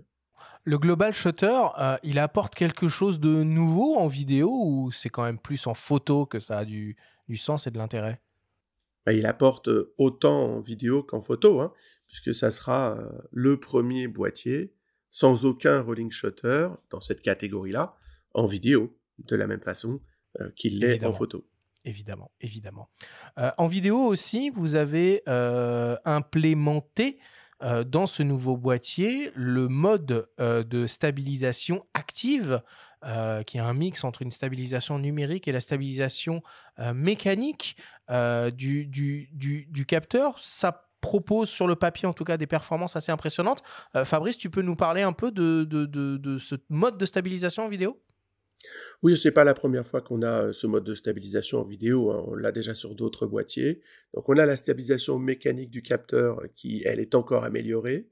Mais souvent, quand on est, on va dire, sans accessoires, le boîtier à la main, et qu'on marche, on veut une stabilisation meilleure. Donc on va cropper numériquement, légèrement sur le capteur pour augmenter le débattement. Voilà, c'est la dynamique, et la dynamique active, on est un peu plus croppé. Donc quand on a 24 millions de pixels, on peut cropper un peu pour pouvoir toujours garder le 4K et avoir une stabilisation sans avoir besoin d'accessoires supplémentaires. Puisqu'on parle de stabilisation, est-ce qu'il y a du pixel shift dans l'Alpha 9 Mark III, c'est-à-dire un mode de haute résolution qui permet d'aller plus loin que les 24 millions, comme il y a dans l'Alpha 7R5 notamment? Alors a priori non, il n'y a pas de pixel shift, il n'y a pas la fonction pixel shift n'est pas présente dans la 9 Mark III. Pas encore. Ok, on va parler un peu ergonomie maintenant. Je vais me tourner vers toi, Guillaume, hein, puisque comme tu es au contact des photographes professionnels, tu es particulièrement sensible à ces questions-là. Présente-nous un peu finalement la qualité de construction et puis l'ergonomie, surtout, avant tout, de ce nouveau boîtier Alpha 9 Mark III, même si tu nous en as déjà dévoilé quelques appréciables subtilités. Oui, alors au niveau de l'ergonomie, qu'est-ce qui va ressortir de manière un peu saillante? C'est déjà cet écran orientable sur tous les axes. Comme l'Alpha 7.4. Comme l'Alpha 7 R5, surtout Et avec R5, bien sûr. la double articulation, qui permet vraiment de travailler avec l'écran dans toutes les configurations possibles. On a évidemment, et ça c'est essentiel pour les photographes, un viseur de haute définition avec une très belle projection d'image. On est à un grossissement de 0,9 fois. C'est même beaucoup plus que ce qu'on pouvait connaître sur des visées réflexes. Donc en termes de confort de visée, on est là. On a effectivement des touches qui ont été rajoutées. Donc je parlais de cette touche C5 là, qui est dans le creux de la poignée. Donc ça, ça apporte plus de confort parce que quand on a l'œil dans le viseur, on aime bien avoir un maximum de fonctionnalités sous les doigts et de pouvoir les utiliser de manière intuitive. Donc voilà, s'il y a déjà 3 points qui ressortent pour moi, c'est cela. On a évidemment aussi, ça c'est hérité depuis de ce qu'on fait depuis l'Alpha 7 Mark IV, c'est ce sélecteur photo-vidéo qui permet de changer complètement la configuration du boîtier selon qu'on est en usage photo ou en usage vidéo et qui permet de passer de l'un à l'autre de manière très instantanée. Donc oui, il y a pas mal de petites choses comme ça qui amènent du plus à l'usage. Et encore une fois, c'est pas des élucubrations d'ingénieurs reclus dans leur laboratoire. Tout ça, ça vient vraiment de la voix des photographes que nous, voilà, tous les messages que nous adressent les photographes en termes d'amélioration, on les remonte à l'ingénierie et on s'aperçoit de génération en génération que ça évolue, que c'est pris en compte et que ça ressort sur les nouvelles générations. Et tu parlais du viseur, donc du grossissement 0,9 fois. Il y a aussi la définition de plus de 9 millions de pixels, comme sur l'Alpha 7S3 et l'Alpha One. Tu t'es senti à la maison quand tu as pris le boîtier en main? Ouais, tout à fait. On est dans du Sony, on est dans le boîtier qu'on connaît. Toutes les petites améliorations, je trouve qu'elles sont vraiment agréable, que ce soit justement le petit bouton en plus, le petit C5, l'écran, le déclencheur aussi qui est un peu plus penché. L'inclinaison de la poignée. De la poignée. On est dans le Sony, quoi. Tout de suite, si on est habitué, on est dedans, quoi. Les boîtiers se ressemblent effectivement, hein. Les boîtiers se ressemblent, mais ça fait partie aussi des forces du système, c'est que quand on passe d'un boîtier à l'autre, on n'est jamais perdu. Et par contre, on parlait de l'inclinaison de l'écran LCD. Toi, tu es plutôt team basculement comme sur l'Alpha One ou tu te fais à l'articulation de l'Alpha 9.3? Ça ne fait pas toujours l'unanimité en fait. Il y a des types d'écrans qui correspondent aux uns, d'autres pas forcément. Alors, moi, je l'utilise peu, mais en tout cas sur le nouvel Alpha 9.3, ce que j'aime bien, c'est que on peut le mettre dans n'importe comment, vraiment dans n'importe quelle inclinaison. Donc du coup, c'est vrai que des fois, sur l'Alpha One, on pouvait être limité dans certaines positions, alors que là, on sait que dans n'importe quelle position, on pourra l'utiliser et le voir, quoi. Donc, et notamment quand on est en vertical, c'est vrai que l'inclinaison sur un seul axe est un peu limitante, mais c'est aussi qu'on peut retourner l'écran contre le boîtier pour le protéger. Et ça, parce qu'il y a aussi des photographes qui veulent justement éviter de l'écran le plus possible, parce que c'est vrai que dès qu'on retire l'œil du viseur, l'écran s'allume. Des fois, ça peut être gênant dans certaines configurations, notamment quand on est dans des salles sombres où du coup, on devient tout de suite très visible. Mais voilà, on peut retourner l'écran tout simplement pour protéger, pour être plus discret, pour moins consommer de batterie. On parle de batterie, donc toujours en lien avec l'ergonomie, vous résistez à la tentation, si jamais tentation il y avait eu un jour, de greffer une poignée ou en tout cas de concevoir un boîtier pro monobloc, puisque finalement l'Alpha 9 Mark III reste dans la lignée des précédents et de l'Alpha One, un boîtier classique auquel on peut adjoindre une poignée, mais en l'état, il est classique. Donc ça, c'est assumé. C'est totalement assumé. Sony est pour la modularité. Parce qu'il y a certaines situations où on préfère être un petit peu plus discret et avoir un boîtier qui soit peut-être un peu moins imposant, un peu moins visible. Et puis quand on a besoin d'avoir un peu plus d'autonomie, ou qu'on shoot en vertical et que c'est plus confortable avec un grip, on peut le rajouter. C'est une option, on veut rien imposer.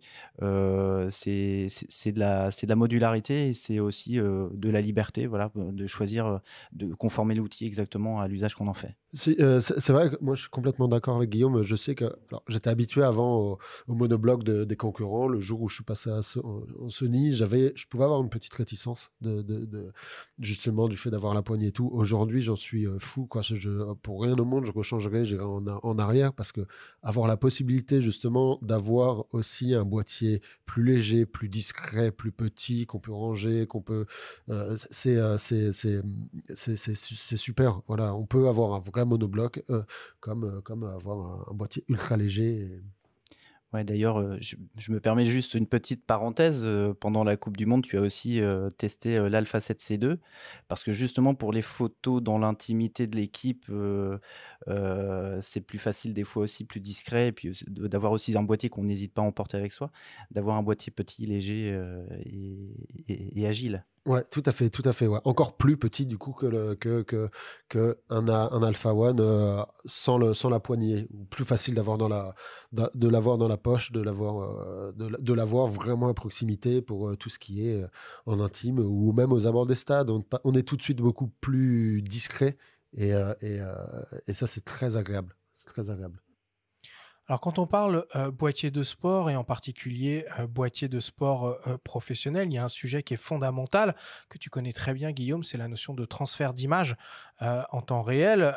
Tu es en train de préparer les Jeux Olympiques. L'Alpha 9 Mark III est toute option, entre guillemets, à ce niveau-là. Port Ethernet, USB-C 10 gigabits par seconde, sans fil, évidemment. Est-ce que tu peux nous parler, Guillaume, un peu de comment ça va se passer en 2024 aux Jeux Olympiques, les transferts des photos depuis les abords des stades jusqu'aux agences?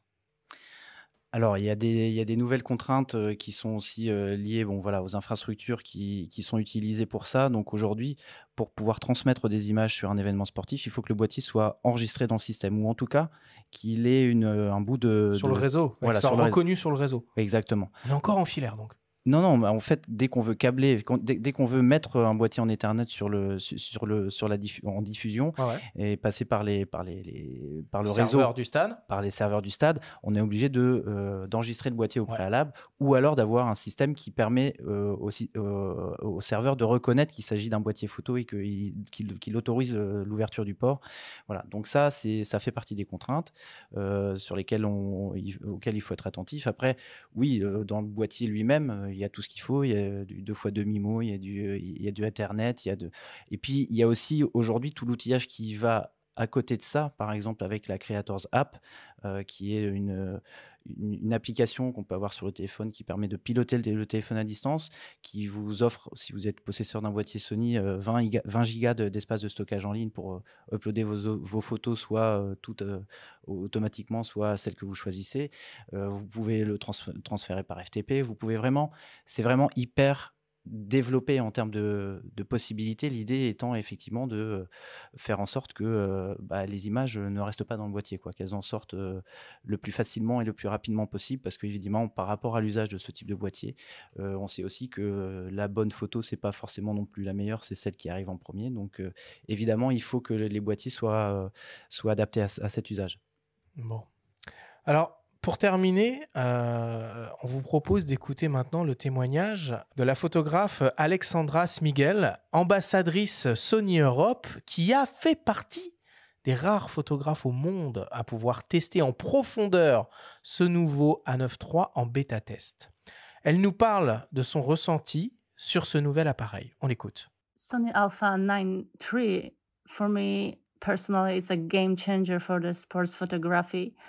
And now we can extend to the sports photography for the next level, I think.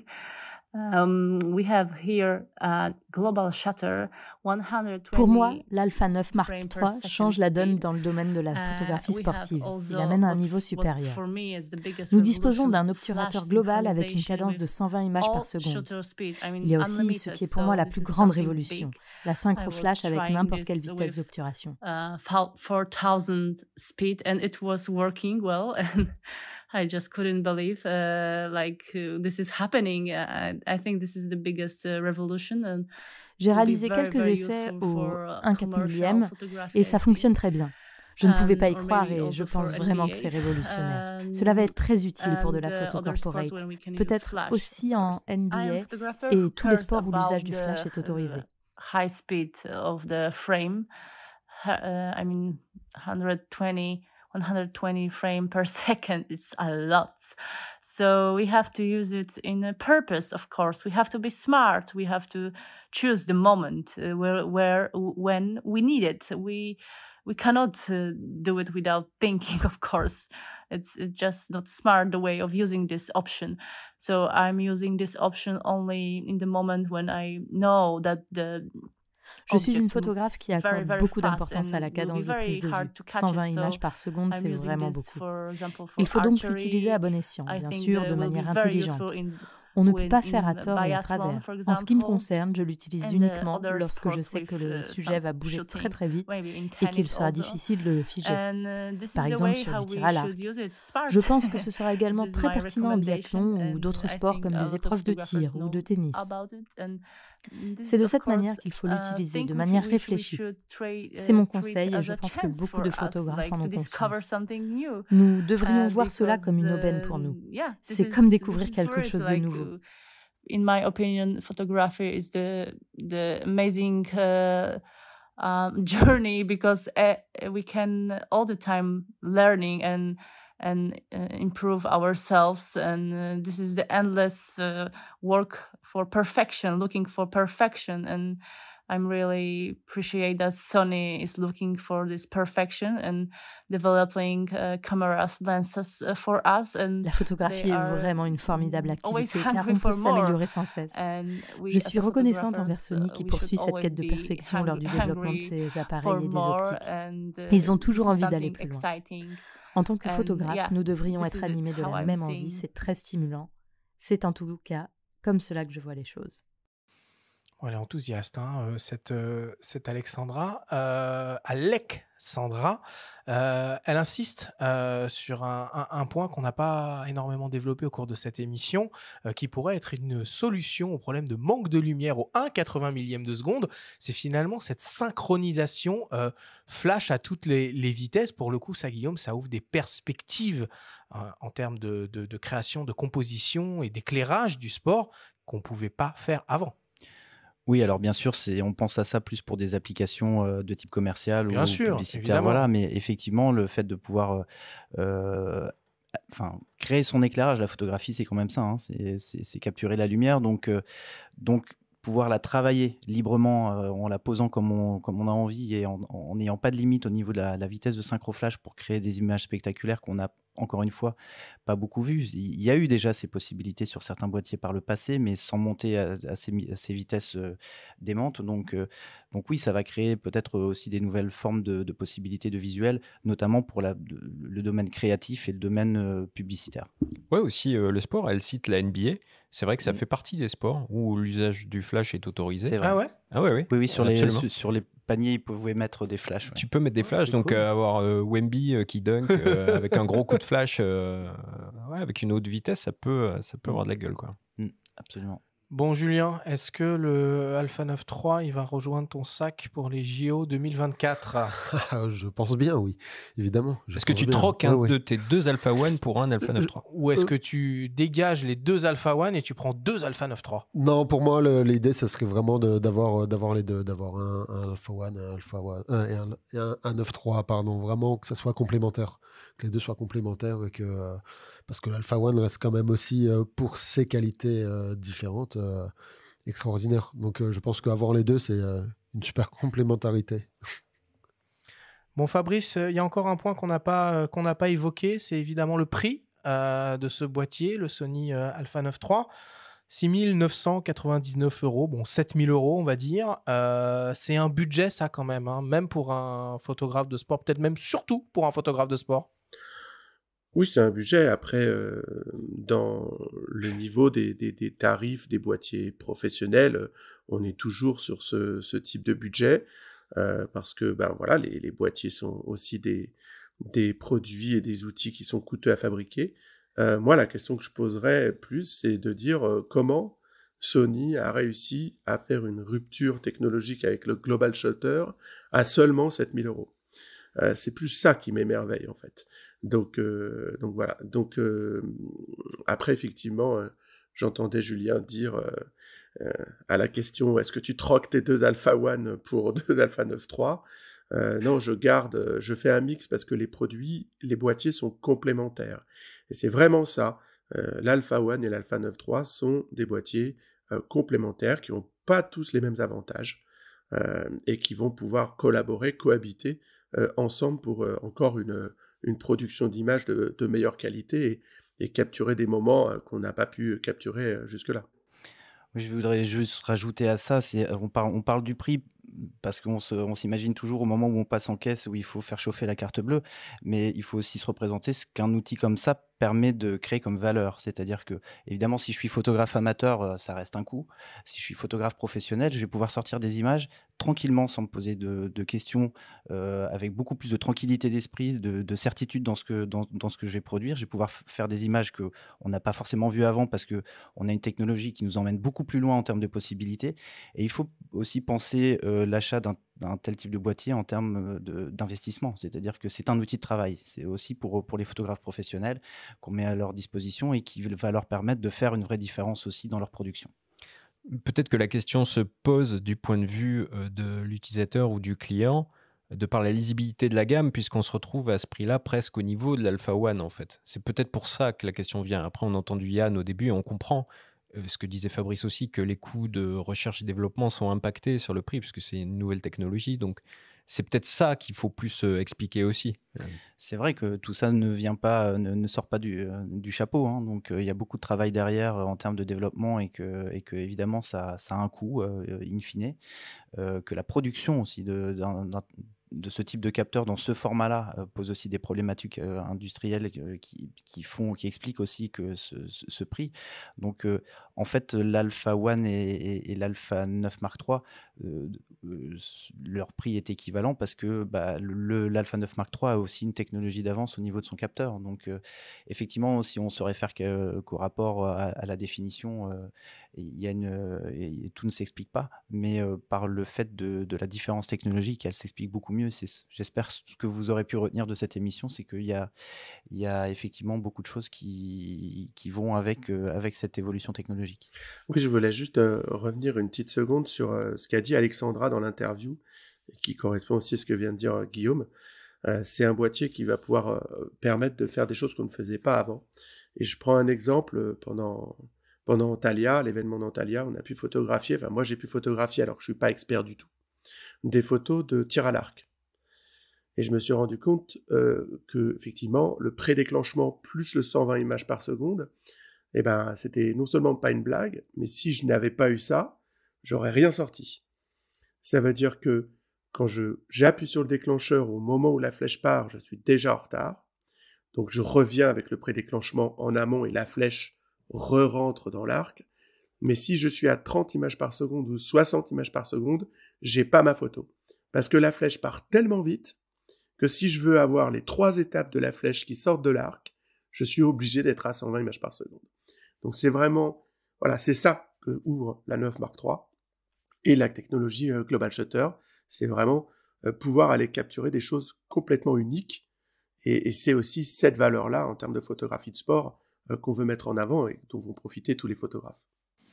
Bon, on va conclure cette discussion. Donc, on l'a bien compris, hein, le Global Shutter, c'est la nouvelle technologie de capteur offerte par Sony. Guillaume, tu as dit que l'Alpha One avait une technologie de retard. Moi, j'aime bien toujours me projeter dans le futur. Comme toute technologie, elle peut évoluer, elle peut s'améliorer et surtout, elle peut arriver sur d'autres types de boîtiers. Messieurs, le Global Shutter, dans 5 ans, c'est sur tous les boîtiers Sony où ça va rester cantonné à cet usage très spécifique qu'est la photo d'action et de sport. Alors, je ne suis pas ingénieur non plus en capteur et je ne voudrais pas être présomptueux et voilà, déjà prédire ce que pourront être les prochaines gammes Sony et savoir comment cette technologie va pouvoir se décliner. On n'a pas encore, moi j'ai pas encore toutes les certitudes requises pour ça. En revanche, c'est ce que je disais tout à l'heure, on a le portefeuille technologique de Sony est colossal. On a aussi cette technologie dual layer avec l'Exmorte qui pour moi est aussi très prometteuse. Alors peut-être séparément et peut-être un jour si les deux technologies peuvent se rejoindre, alors là ce sera le Graal, à la fois la grande dynamique, la meilleure sensibilité, à la fois la vitesse d'obturation et la rafale, et l'absence de déformation, l'absence de rolling shutter. Voilà, en tout cas, aujourd'hui, on voit que les choses bougent et elles bougent notamment beaucoup chez Sony avec justement cette expertise qu'on a, parce qu'on a un gros fabricant de capteurs dans le monde, hein. On a une part de marché assez colossale et on a surtout l'ingénierie qui est derrière et qui travaille énormément à ça. Donc, je pense qu'en tout cas, le potentiel est là. On n'est pas au bout de nos surprises. J'ai pas de boule de cristal. Je ne vais pas vous prédire l'avenir, mais je pense qu'à travers ce qu'on a déjà pu vous raconter de ce qui existe déjà, oui, on peut se dire qu'il y a encore beaucoup de choses à venir qui peuvent améliorer en tout cas les perspectives pour les photographes dans la production de leurs images. Et qu'en attendant, peut-être le capteur empilé va se démocratiser, lui. Puisque bon, il y a toujours un temps d'amortissement pour une technologie, ça va peut-être prendre un peu de temps pour le global shutter, mais en attendant, peut-être la bonne nouvelle, c'est qu'on va voir de plus en plus d'appareils avec des capteurs empilés aussi. Bon, en tout cas, on l'espère. Allez, on va conclure sur ces mots. Merci Guillaume, merci Fabrice, merci Julien de nous avoir tout raconté, ou quasiment tout, sur ce nouveau boîtier Sony Alpha 9 III. On passe à la suite et on attaque le débrief.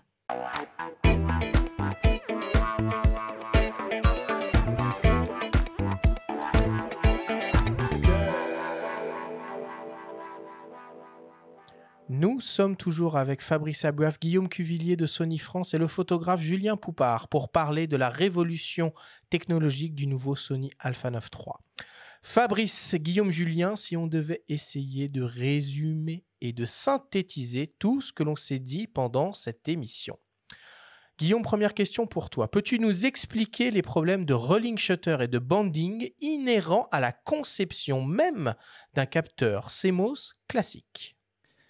Alors, le rolling shutter, c'est une problématique qui est liée à la manière dont l'information est lue sur le capteur. Jusqu'à présent, plutôt ligne par ligne, hein, sur des capteurs classiques, qui y a un décalage temporel entre le début de lecture, la fin de lecture, qui génère des déformations, des artefacts, éventuellement quand on est en lumière artificielle, et des déformations aussi bien en photo qu'en vidéo d'ailleurs.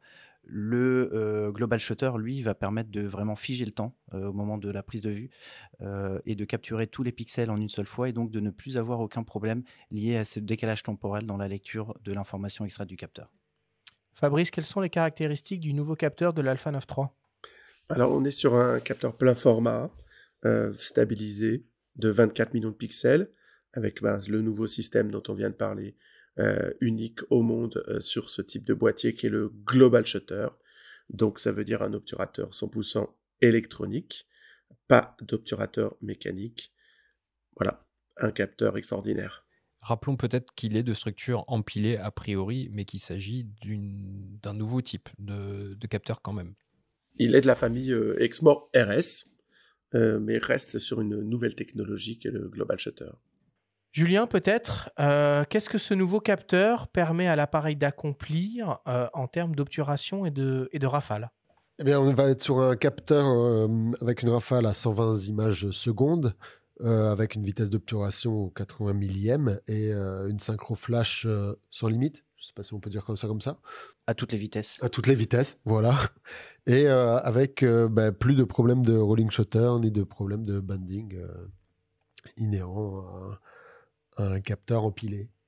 Et pourquoi cette nouvelle technologie est considérée un peu comme game changer pour le domaine de la photo de sport, selon toi, Julien ? Parce qu'il va casser toutes les limites de vitesse, que ce soit de vitesse de rafale, de vitesse d'obturation. Je pense qu'il va permettre de voir ce qui est invisible, peut-être, ce qui est grâce à ces vitesses d'obturation et ces rafales ultra rapides. Oui, dans notre discussion, on a écouté le témoignage d'Alexandra Smigel, qui est ambassadrice Sony Europe et photographe de l'agence Reuters, qui parlait de plein de champs d'application, notamment sur des épreuves de tir à l'arc, des épreuves de tir au pistolet. On peut imaginer avec de telles cadences, voir vraiment des décompositions de mouvements ultra rapides qui ouvrent de nouvelles possibilités. Ouais, tout à fait. C'est vraiment figer l'invisible, comme tout ce qui va être à haute vitesse. Voilà, tir à l'arc, le biathlon, tout ce qu'il est impossible de voir à l'œil nu. En fait, là, on va pouvoir l'avoir et de manière très facile, on va dire. Guillaume, quelles sont les autres caractéristiques importantes de l'Alpha 9 III pour de la photo de sport ? Il y en a plusieurs. Il y a notamment, alors on a parlé beaucoup des bénéfices du Global Shutter. Quand on l'associe au pré-déclenchement, je pense qu'on s'approche de l'arme fatale pour la photo de sport, de pouvoir non seulement figer le temps, mais aussi le remonter. Donc de pouvoir revenir effectivement sur des actions qu'on a malheureusement manqué, mais si on était suffisamment prêt pour presser le déclencheur à mi-course, on est sûr de les avoir quand même. Je serais vraiment curieux de savoir si on pouvait mettre ce boîtier dans les mains de Cartier-Bresson, comment il aurait redéfini l'instant décisif. Pour le coup, je pense que ça aurait été assez poétique. Oui, alors je pense qu'on n'est pas dans la même philosophie de prise de vue. Mais, clairement pas, mais bon, quand même. Mais bon, voilà, encore une fois, c'est maximiser les chances de réussite des images, et ça fait partie aussi des retours que moi j'ai eu des photographes, de dire bon, bah, c'est plus drôle, quoi. On peut plus rien louper avec ça. En tout cas, tu n'as plus d'excuses, quoi. C'est-à-dire qu'auprès de ton employeur, c'est compliqué de justifier une image floue, quoi. Voilà, mais donc oui, pour moi, le point saillant, c'est ça. Après, il est armé aussi pour l'usage, dans les usages professionnels, pour tout ce qui est transmission, pour tout ce qui est... parce que c'est ça l'important. Hein, le but, c'est pas juste de faire des images pour remplir des cartes, c'est de les diffuser, de les partager. Donc, il a la définition pour ça, il a... l'outillage de partage d'images pour ça à travers le sans-fil, le filaire, tout ce qu'on veut. Il a même le SDK, donc on peut même le brancher pour en faire un boîtier télécommandé. Je pense notamment, j'étais à Montier-Anders le week-end dernier, et je pense à toutes les applications de pièges photographiques qui peuvent s'y rattacher. Enfin voilà, on a un boîtier qui a un univers de possibilités qui est immense. Fabrice, ce nouveau Sony Alpha 9 III, est-ce qu'il se positionne en haut de la pyramide des boîtiers Sony full frame ? On a une pyramide qui a changé un peu de forme, c'est-à-dire que l'Alpha One était vraiment le flagship dans notre gamme. Maintenant, on en a deux sur des catégories A1 et A9. Voilà, donc on a le combo haute définition et rapidité avec l'Alpha One, et on a la rapidité ultime avec l'Alpha 9 III. Voilà, deux boîtiers très complémentaires qui tiennent aujourd'hui, qui portent le drapeau Sony de la photo professionnelle. En attendant la future Alpha One, marque, on ne sait pas. Fabrice, combien coûte l'Alpha 9 III et quand est-ce qu'on pourra se le procurer ? Alors, l'Alpha 9 III est positionné à 7 000 € en prix public recommandé. Quand est-ce qu'on pourra l'avoir ? Bientôt, on l'espère. On n'a pas encore de date extrêmement précise des premières livraisons, mais on imagine que courant février, peut-être début mars, on devrait pouvoir avoir les premières pièces livrées en magasin. Bon, puis après, dernière question, petite devinette pour toi et Guillaume. Après le miroir et l'obturateur, quel va être le prochain élément fondamental d'un appareil photo à disparaître ? Je pense qu'on a déjà... on a déjà tout enlevé, c'est bon ? On est déjà bien sur l'os. On déclenchera de l'œil. On est déjà bien sur l'os, mais en fait, moi, je pense plutôt à ce qui va pouvoir éventuellement prendre le pas sur les touches, par exemple, personnalisées sur toutes les touches qu'il y a sur un boîtier, d'avoir quelque chose qui soit un peu plus intuitif. Donc, moi, je dirais plutôt un boîtier qui se simplifie dans son interface utilisateur pour gagner en convivialité, avec pourquoi pas de la commande vocale pour remplacer les menus et les touches personnalisées. Ils vont nous mettre Alexa dans les boîtiers, mon Dieu. Tu crois que les pros accepteraient ça ? Non, tu peux les pas pros toujours. Tu peux pas assez toujours conservateurs, non ? Hey Sony, prends la photo. Tu peux pas toujours le faire. Cela dit, aussi dans l'Alpha 9 Mark III, et c'était le cas aussi, je crois, sur les Alpha 7C2 et 7CR. On a un guide vocal déjà qui te guide dans le paramétrage du boîtier, qui répète, parce qu'on est des fois dans des conditions où on ne peut pas voir ce qu'il y a sur l'écran, etc. Mais il peut te dire, là, tu es sur la fonction paramétrage de la définition, etc. Et donc, je pense que c'est cet aspect un petit peu conversationnel avec le boîtier. Interaction. Ouais. Fabrice, tu as eu le temps de réfléchir, du coup Non, c'est difficile, hein. On imagine qu'on a déjà enlevé l'obturateur, on a déjà enlevé le miroir. C'est colossal d'avoir enlevé tout ça. Au niveau des objectifs, on a déjà grandement simplifié le système autofocus en l'améliorant énormément. Donc voilà, je pense que la connectivité est une chose qui va être développée. Je pense qu'on va moins enlever de choses et plus maintenant pouvoir rajouter des choses. Je fais un clin d'œil à nos amis de Phototrend, puisque la question est inspirée du dernier guide d'achat qu'on a enregistré, et c'est eux qui ont posé la question, notamment Damien. Et Louis, qui était avec nous aussi du même média, évoquait peut-être de tout simplement enlever les cartes mémoire, les supports d'enregistrement. Est-ce que finalement les mémoires intégrées ou des disques durs intégrés seraient pas le futur aussi, quoi? Voilà, ou directement dans le cloud, instantanément, pourquoi pas. Alors déjà, l'application Sony, c'est ce qu'on propose déjà un petit peu, mais toujours par la passerelle de la carte mémoire quand même, par sécurité. Maintenant, quand on télécommande le boîtier, quand on le met quand on le pilote depuis l'ordinateur avec l'application Imaging Edge Remote, on peut choisir dans le boîtier de dire je n'enregistre rien sur les cartes, je mets tout déjà en transmission sur l'ordinateur. C'est risqué ça. Ouais. Mais voilà, Je vais poser on a déjà mis un pied. Je vais poser la question différemment à Julien. Qu'est-ce qui te sert à rien sur ton appareil photo? Sûrement plein de trucs dont je ne connais pas plus. Non, qu'est-ce qui me sert à rien aujourd'hui? Je sens que l'écran ne sert à rien. Je sens que l'écran ne sert à rien. J'ai appris à l'utiliser. En fait. La vidéo Lucas, peut-être que ça te sert à rien. La vidéo, la vidéo, me sert pas aujourd'hui. Mais pareil. C'est pas un élément emblématique d'un appareil photo qui disparaît, la vidéo 8K. Ça. Non, l'écart peut-être, en effet. Ouais, d'un hybride, la vidéo, c'est un petit peu. On est en train de relancer une autre émission. Non, il y a un truc qui pourrait disparaître qui serait sympa, ce serait la notice. C'est pas déjà le cas dans la plupart des boîtiers. Alors peut-être pas, parce qu'on a une aide en ligne maintenant. Chargeur. Ouais. Mais c'est vrai. Ça ferait des économies de papier déjà. Et puis, ça, c'est vrai. Mais d'ailleurs, il y a des on reviendra, il faudra rediscuter avec vous parce qu'il y a des choses à dire là-dessus sur l'engagement écologique de Sony aussi qui est en train de prendre des décisions. Exactement. J'ai entendu parler de ça au dernier SWPS. Déjà, les emballages, il n'y a plus de plastique. Voilà, ça, c'est quand même. C'est bien. Bon, allez, on conclut le débrief là-dessus. Merci à tous.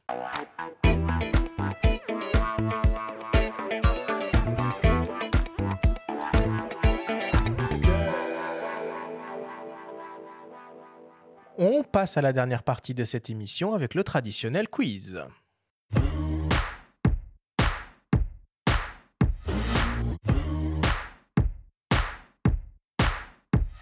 Messieurs, le principe du quiz est très simple. Je vous le rappelle, nous avons reçu des questions de la part de nos auditeurs qu'ils vous ont posées via notre compte Instagram, en lien ou non avec le sujet de cette émission. Nous en avons sélectionné quelques-unes et vous allez avoir seulement 30 secondes et pas une de plus pour tenter d'y répondre le plus clairement possible. Avez-vous bien compris la consigne? Bien compris. Première question pour toi, Guillaume, qui nous vient d'un certain Benjamin Grenet. Je ne suis pas pour la course aux pixels, mais pourquoi seulement 24 millions? Parce que je pense qu'aujourd'hui, dans le domaine de la photo de sport, de la presse, c'est une définition nécessaire et suffisante pour pouvoir publier les images et surtout les transmettre rapidement. Voilà, on n'a pas forcément besoin de beaucoup plus pour ces usages-là. Après, encore une fois, on a des alternatives. Si c'était le seul boîtier dans la gamme, ce serait un problème. Vu qu'il y a l'Alpha One, ça n'en est pas un. Si je puis me permettre, je pense que c'est un peu votre faute si Benjamin pose cette question parce que vous avez un Alpha 7 IV de 30 millions. Et c'est vrai que 30 millions, ça paraît être une définition un peu idéale, entre guillemets, aussi, quoi. C'est aussi une définition qui donne un petit peu plus de marge de manœuvre, c'est vrai, mais bon, c'est des choix qui sont faits aussi par rapport à des standards industriels qui sont aussi liés au domaine de la presse. Deuxième question pour toi, Fabrice, qui nous vient d'un dénommé Hugo _Selim _Roy. Est-ce que l'on a un vrai avantage à changer tout de suite ou est-ce qu'il vaut mieux attendre les nouveaux boîtiers? Alors c'est un problème philosophique, on peut toujours attendre toute sa vie le prochain boîtier qui arrive. Donc il n'y a pas de problème. Personnellement, moi je pense qu'il faut vivre les moments qui se présentent. Et donc voilà, si le boîtier a vraiment des caractéristiques techniques majeures pour le travail ou la passion photographique ou vidéo que vous avez, faut pas hésiter, faut y aller. Il faut vivre l'instant présent. Moi, je la comprends, sa question. Je fais une espèce de parallèle automobile 2 secondes, là. Mais quand on a vu arriver les premières voitures hybrides, révolution technologique, ou les premières voitures électriques, révolution technologique aussi, on avait peut-être aussi un peu envie de se dire, bon, allez, on va laisser le truc s'installer un peu, voir le modèle 2, le modèle 3, qui seront peut-être plus aboutis, plus stables, mieux pensés, exempts de tout défaut, comparé à se jeter tout de suite sur la dernière nouveauté. Ouais. Et Arthur, je suis là pour le coup, on n'est pas dans ce cas-là, puisque dans l'usage de l'Alpha 9.3, on le remarque, hein, le 120 images par seconde, il est sans aucune restriction, avec mise au point, avec mesure de lumière, en RAW plus JPEG, RAW compressé, ce qu'on veut. Le prédéclenchement, tous les fichiers sont entiers, RAW plus JPEG, avec AF. Enfin, je vois pas aujourd'hui quelque chose de non abouti dans la 9 Mark III qui laisserait penser qu'on aurait tellement mieux dans la version d'après. Troisième question pour toi, Julien, qui nous vient d'un dénommé Romain. Je fais un peu de photos de sport et franchement, le rolling shutter et le banding, ça correspond à peut-être 1% de mes images. Est-ce que ça vaut vraiment le coup de passer sur cette technologie-là ? Ouais, tout à fait. Moi, je trouve que ça vaut le coup parce que le boîtier n'est pas... L'avantage du Global Shutter n'est pas uniquement lié au rolling shutter et au banding. Je pense que justement, l'avantage d'une vitesse d'obturation ultra élevée, d'une rafale ultra élevée, je pense qu'il est là l'avantage aussi du Global Shutter. C'est très clair. On attend la fin du coup. Oui, puis pour la photo à très grande ouverture ou pour de la photo flash, c'est vrai que ça Oui, pour la photo au flash, c'est vrai qu'on n'en a pas beaucoup parlé. Mais c'est vrai que pour la photo au flash, ça va amener une créativité encore jamais vue, quoi, je pense. Quatrième question pour toi, Guillaume. On en a déjà parlé au cours de cette émission. Elle nous vient de René Desclous. Pourquoi la plage ISO commence à 250 et pas 100 ou 64 ? Alors ça, je pense que malheureusement, je vais avouer mon incompétence sur cet aspect des choses. Je ne sais pas ce qui a déterminé ça. Sans doute les caractéristiques intrinsèques du capteur que je ne connais pas, mais là-dessus, on n'a pas de joker. Bon, tu peux, de toute façon, lors de l'annonce, Sony n'a pas vraiment donné d'informations là-dessus. On a eu beau poser des questions. Le joker a été brandi. Voilà, ok. Je suis en tout cas aussi curieux que vous d'avoir la réponse. Qui sait, peut-être. Un jour, peut-être. Mais on comprend que c'est des technologies sensibles. Voilà, on comprend les gens se posent des questions, ils ont le droit, c'est normal. Nous, on les pose, on a des jokers, c'est normal, mais c'est normal de les poser. Mais on comprend qu'on est sur un sujet très concurrentiel avec du secret industriel, en fait, tout simplement. Ah oui, mais alors là, je ne fais pas de secret, hein, j'avoue juste mon incompétence. Allez, cinquième question pour toi, mon cher Fabrice, qui nous vient d'un dénommé Paul Parmentier. Pour un photographe de rue ou de portrait, est-ce que c'est vraiment très utile ? Alors, dans un usage standard, je dirais pas forcément. Hein, si on conçoit le photographe de rue plutôt tranquille, avec une photo posée. Maintenant, il y a quand même dans la photographe de rue peut-être des artistes qui composent avec le flash. Et Bruce la 9 Gilden. Mark III révolutionne entièrement la façon de penser la photo au flash. Donc voilà, c'est à lui de trouver ce que peut lui apporter ses caractéristiques exceptionnelles ou pas. Oui, ou avec des écrans partout dans la rue. On parlait des écrans tout à l'heure dans les stades. En arrière-plan, tout à fait. Ouais. Donc il y a plein de possibilités de pensée avancée différentes d'une pratique de la photo plutôt urbaine et de portrait. Très belle réponse, Fabrice. Dernière question, une question de mes soins, une question qui tue. Question posée à tous les trois, évidemment. On va se projeter un peu dans le futur. Vous adorez ça, je le sais. Quelle serait, selon vous, quelle serait pour vous la fiche technique rêvée d'un potentiel Sony Alpha 1 Mark II ? Allez, Guillaume, pour commencer. Eh ben, je pense que, comme je disais tout à l'heure, par rapport à ce qu'on a dit sur les technologies de capteurs, si on arrivait à avoir non seulement un capteur haute définition Global Shutter, mais en plus de type ex-morté, alors là, on aurait l'arme fatale. Bim, encore une nouvelle techno de capteur. Julien, pour toi ?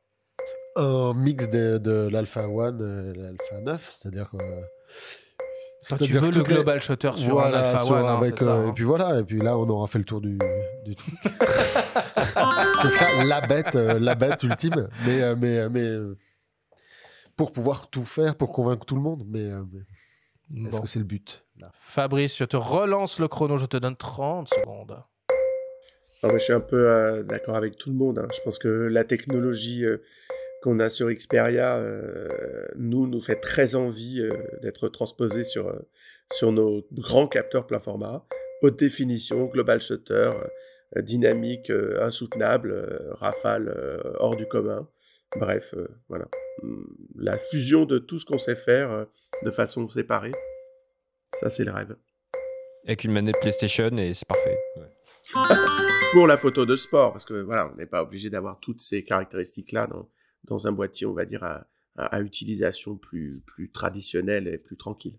Il va falloir qu'on suive de manière un petit peu plus assidue, en tout cas en ce qui me concerne, Benjamin, ce qui se passe du côté de Sony sur leur Xperia, parce que moi je découvre cette nouvelle technologie de capteur. Guillaume, j'étais complètement passé à côté, quoi. Donc il faut vraiment qu'on suive ça. Oui, puis on en a parlé récemment, il y avait un très bon article dans Réponse Photo à ce sujet, sur le ruissellement technologique depuis les smartphones vers les appareils photo, qu'il ne faut pas négliger. Il ne faut pas tout le temps opposer ces deux mondes-là. En tout cas, pas sur tous les plans. Rappelons-nous aussi que la photo numérique a commencé par les appareils photo compacts et que après ça a été beaucoup dans un sens. Après aujourd'hui, une attention plus forte est portée aux boîtiers haut de gamme parce que c'est aujourd'hui ce qui constitue l'essentiel du marché. Mais ça n'a pas toujours été le cas. Les marchés de masse ont toujours effectivement eu beaucoup d'influence en termes d'innovation sur les produits haut de gamme historiquement. Bon, on conclut le quiz sur ces mots. Merci beaucoup à tous. Merci.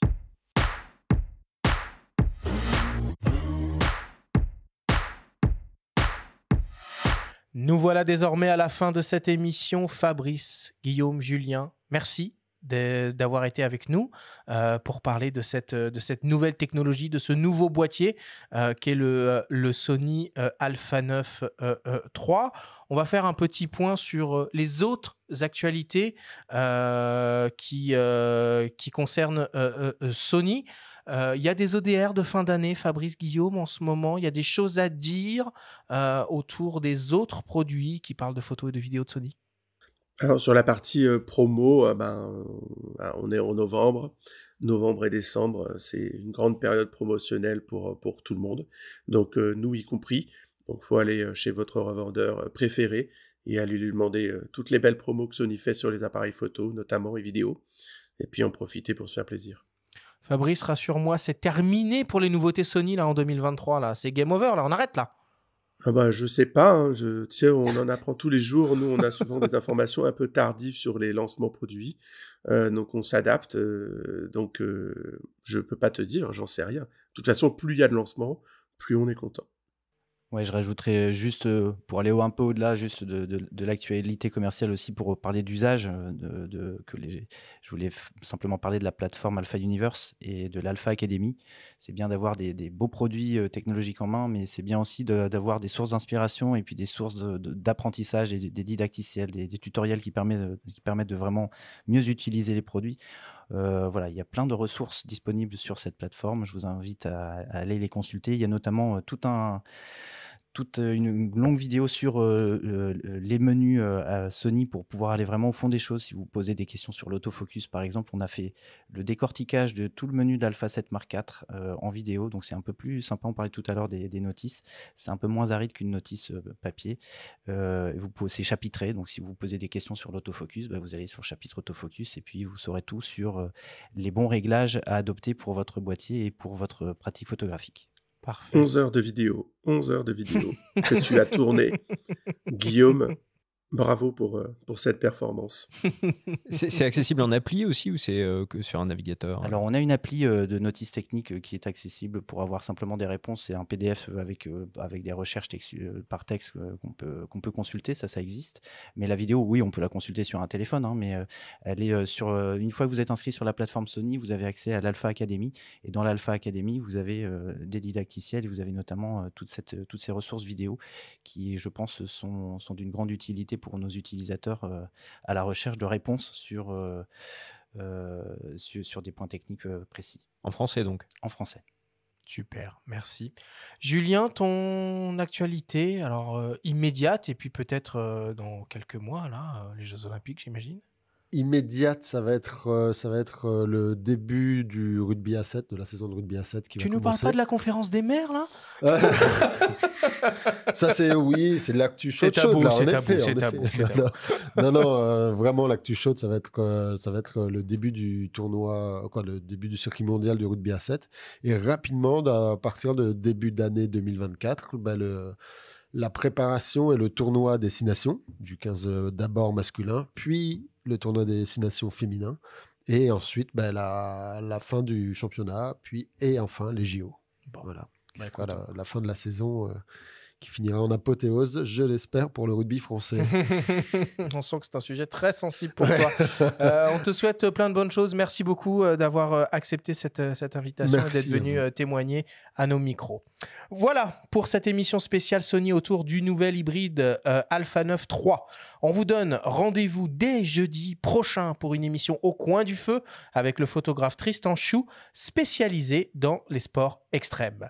Merci à tous de nous avoir écoutés. Prenez soin de vous et à jeudi prochain.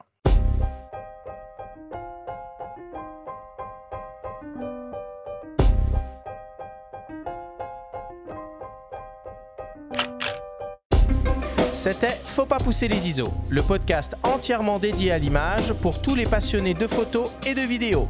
Toutes les semaines, retrouvez Arthur Azoulay, Benjamin Favier et leurs invités pour parler de sujets matos, techniques et inspiration. Abonnez-vous à notre chaîne et retrouvez l'intégralité de nos émissions depuis toutes les plateformes d'écoute comme Spotify, Apple Podcasts, Google Podcasts, Deezer, Amazon Music et YouTube. Rendez-vous jeudi prochain pour un nouvel épisode. D'ici là, faites de la photo et n'oubliez pas, faut pas pousser les ISO.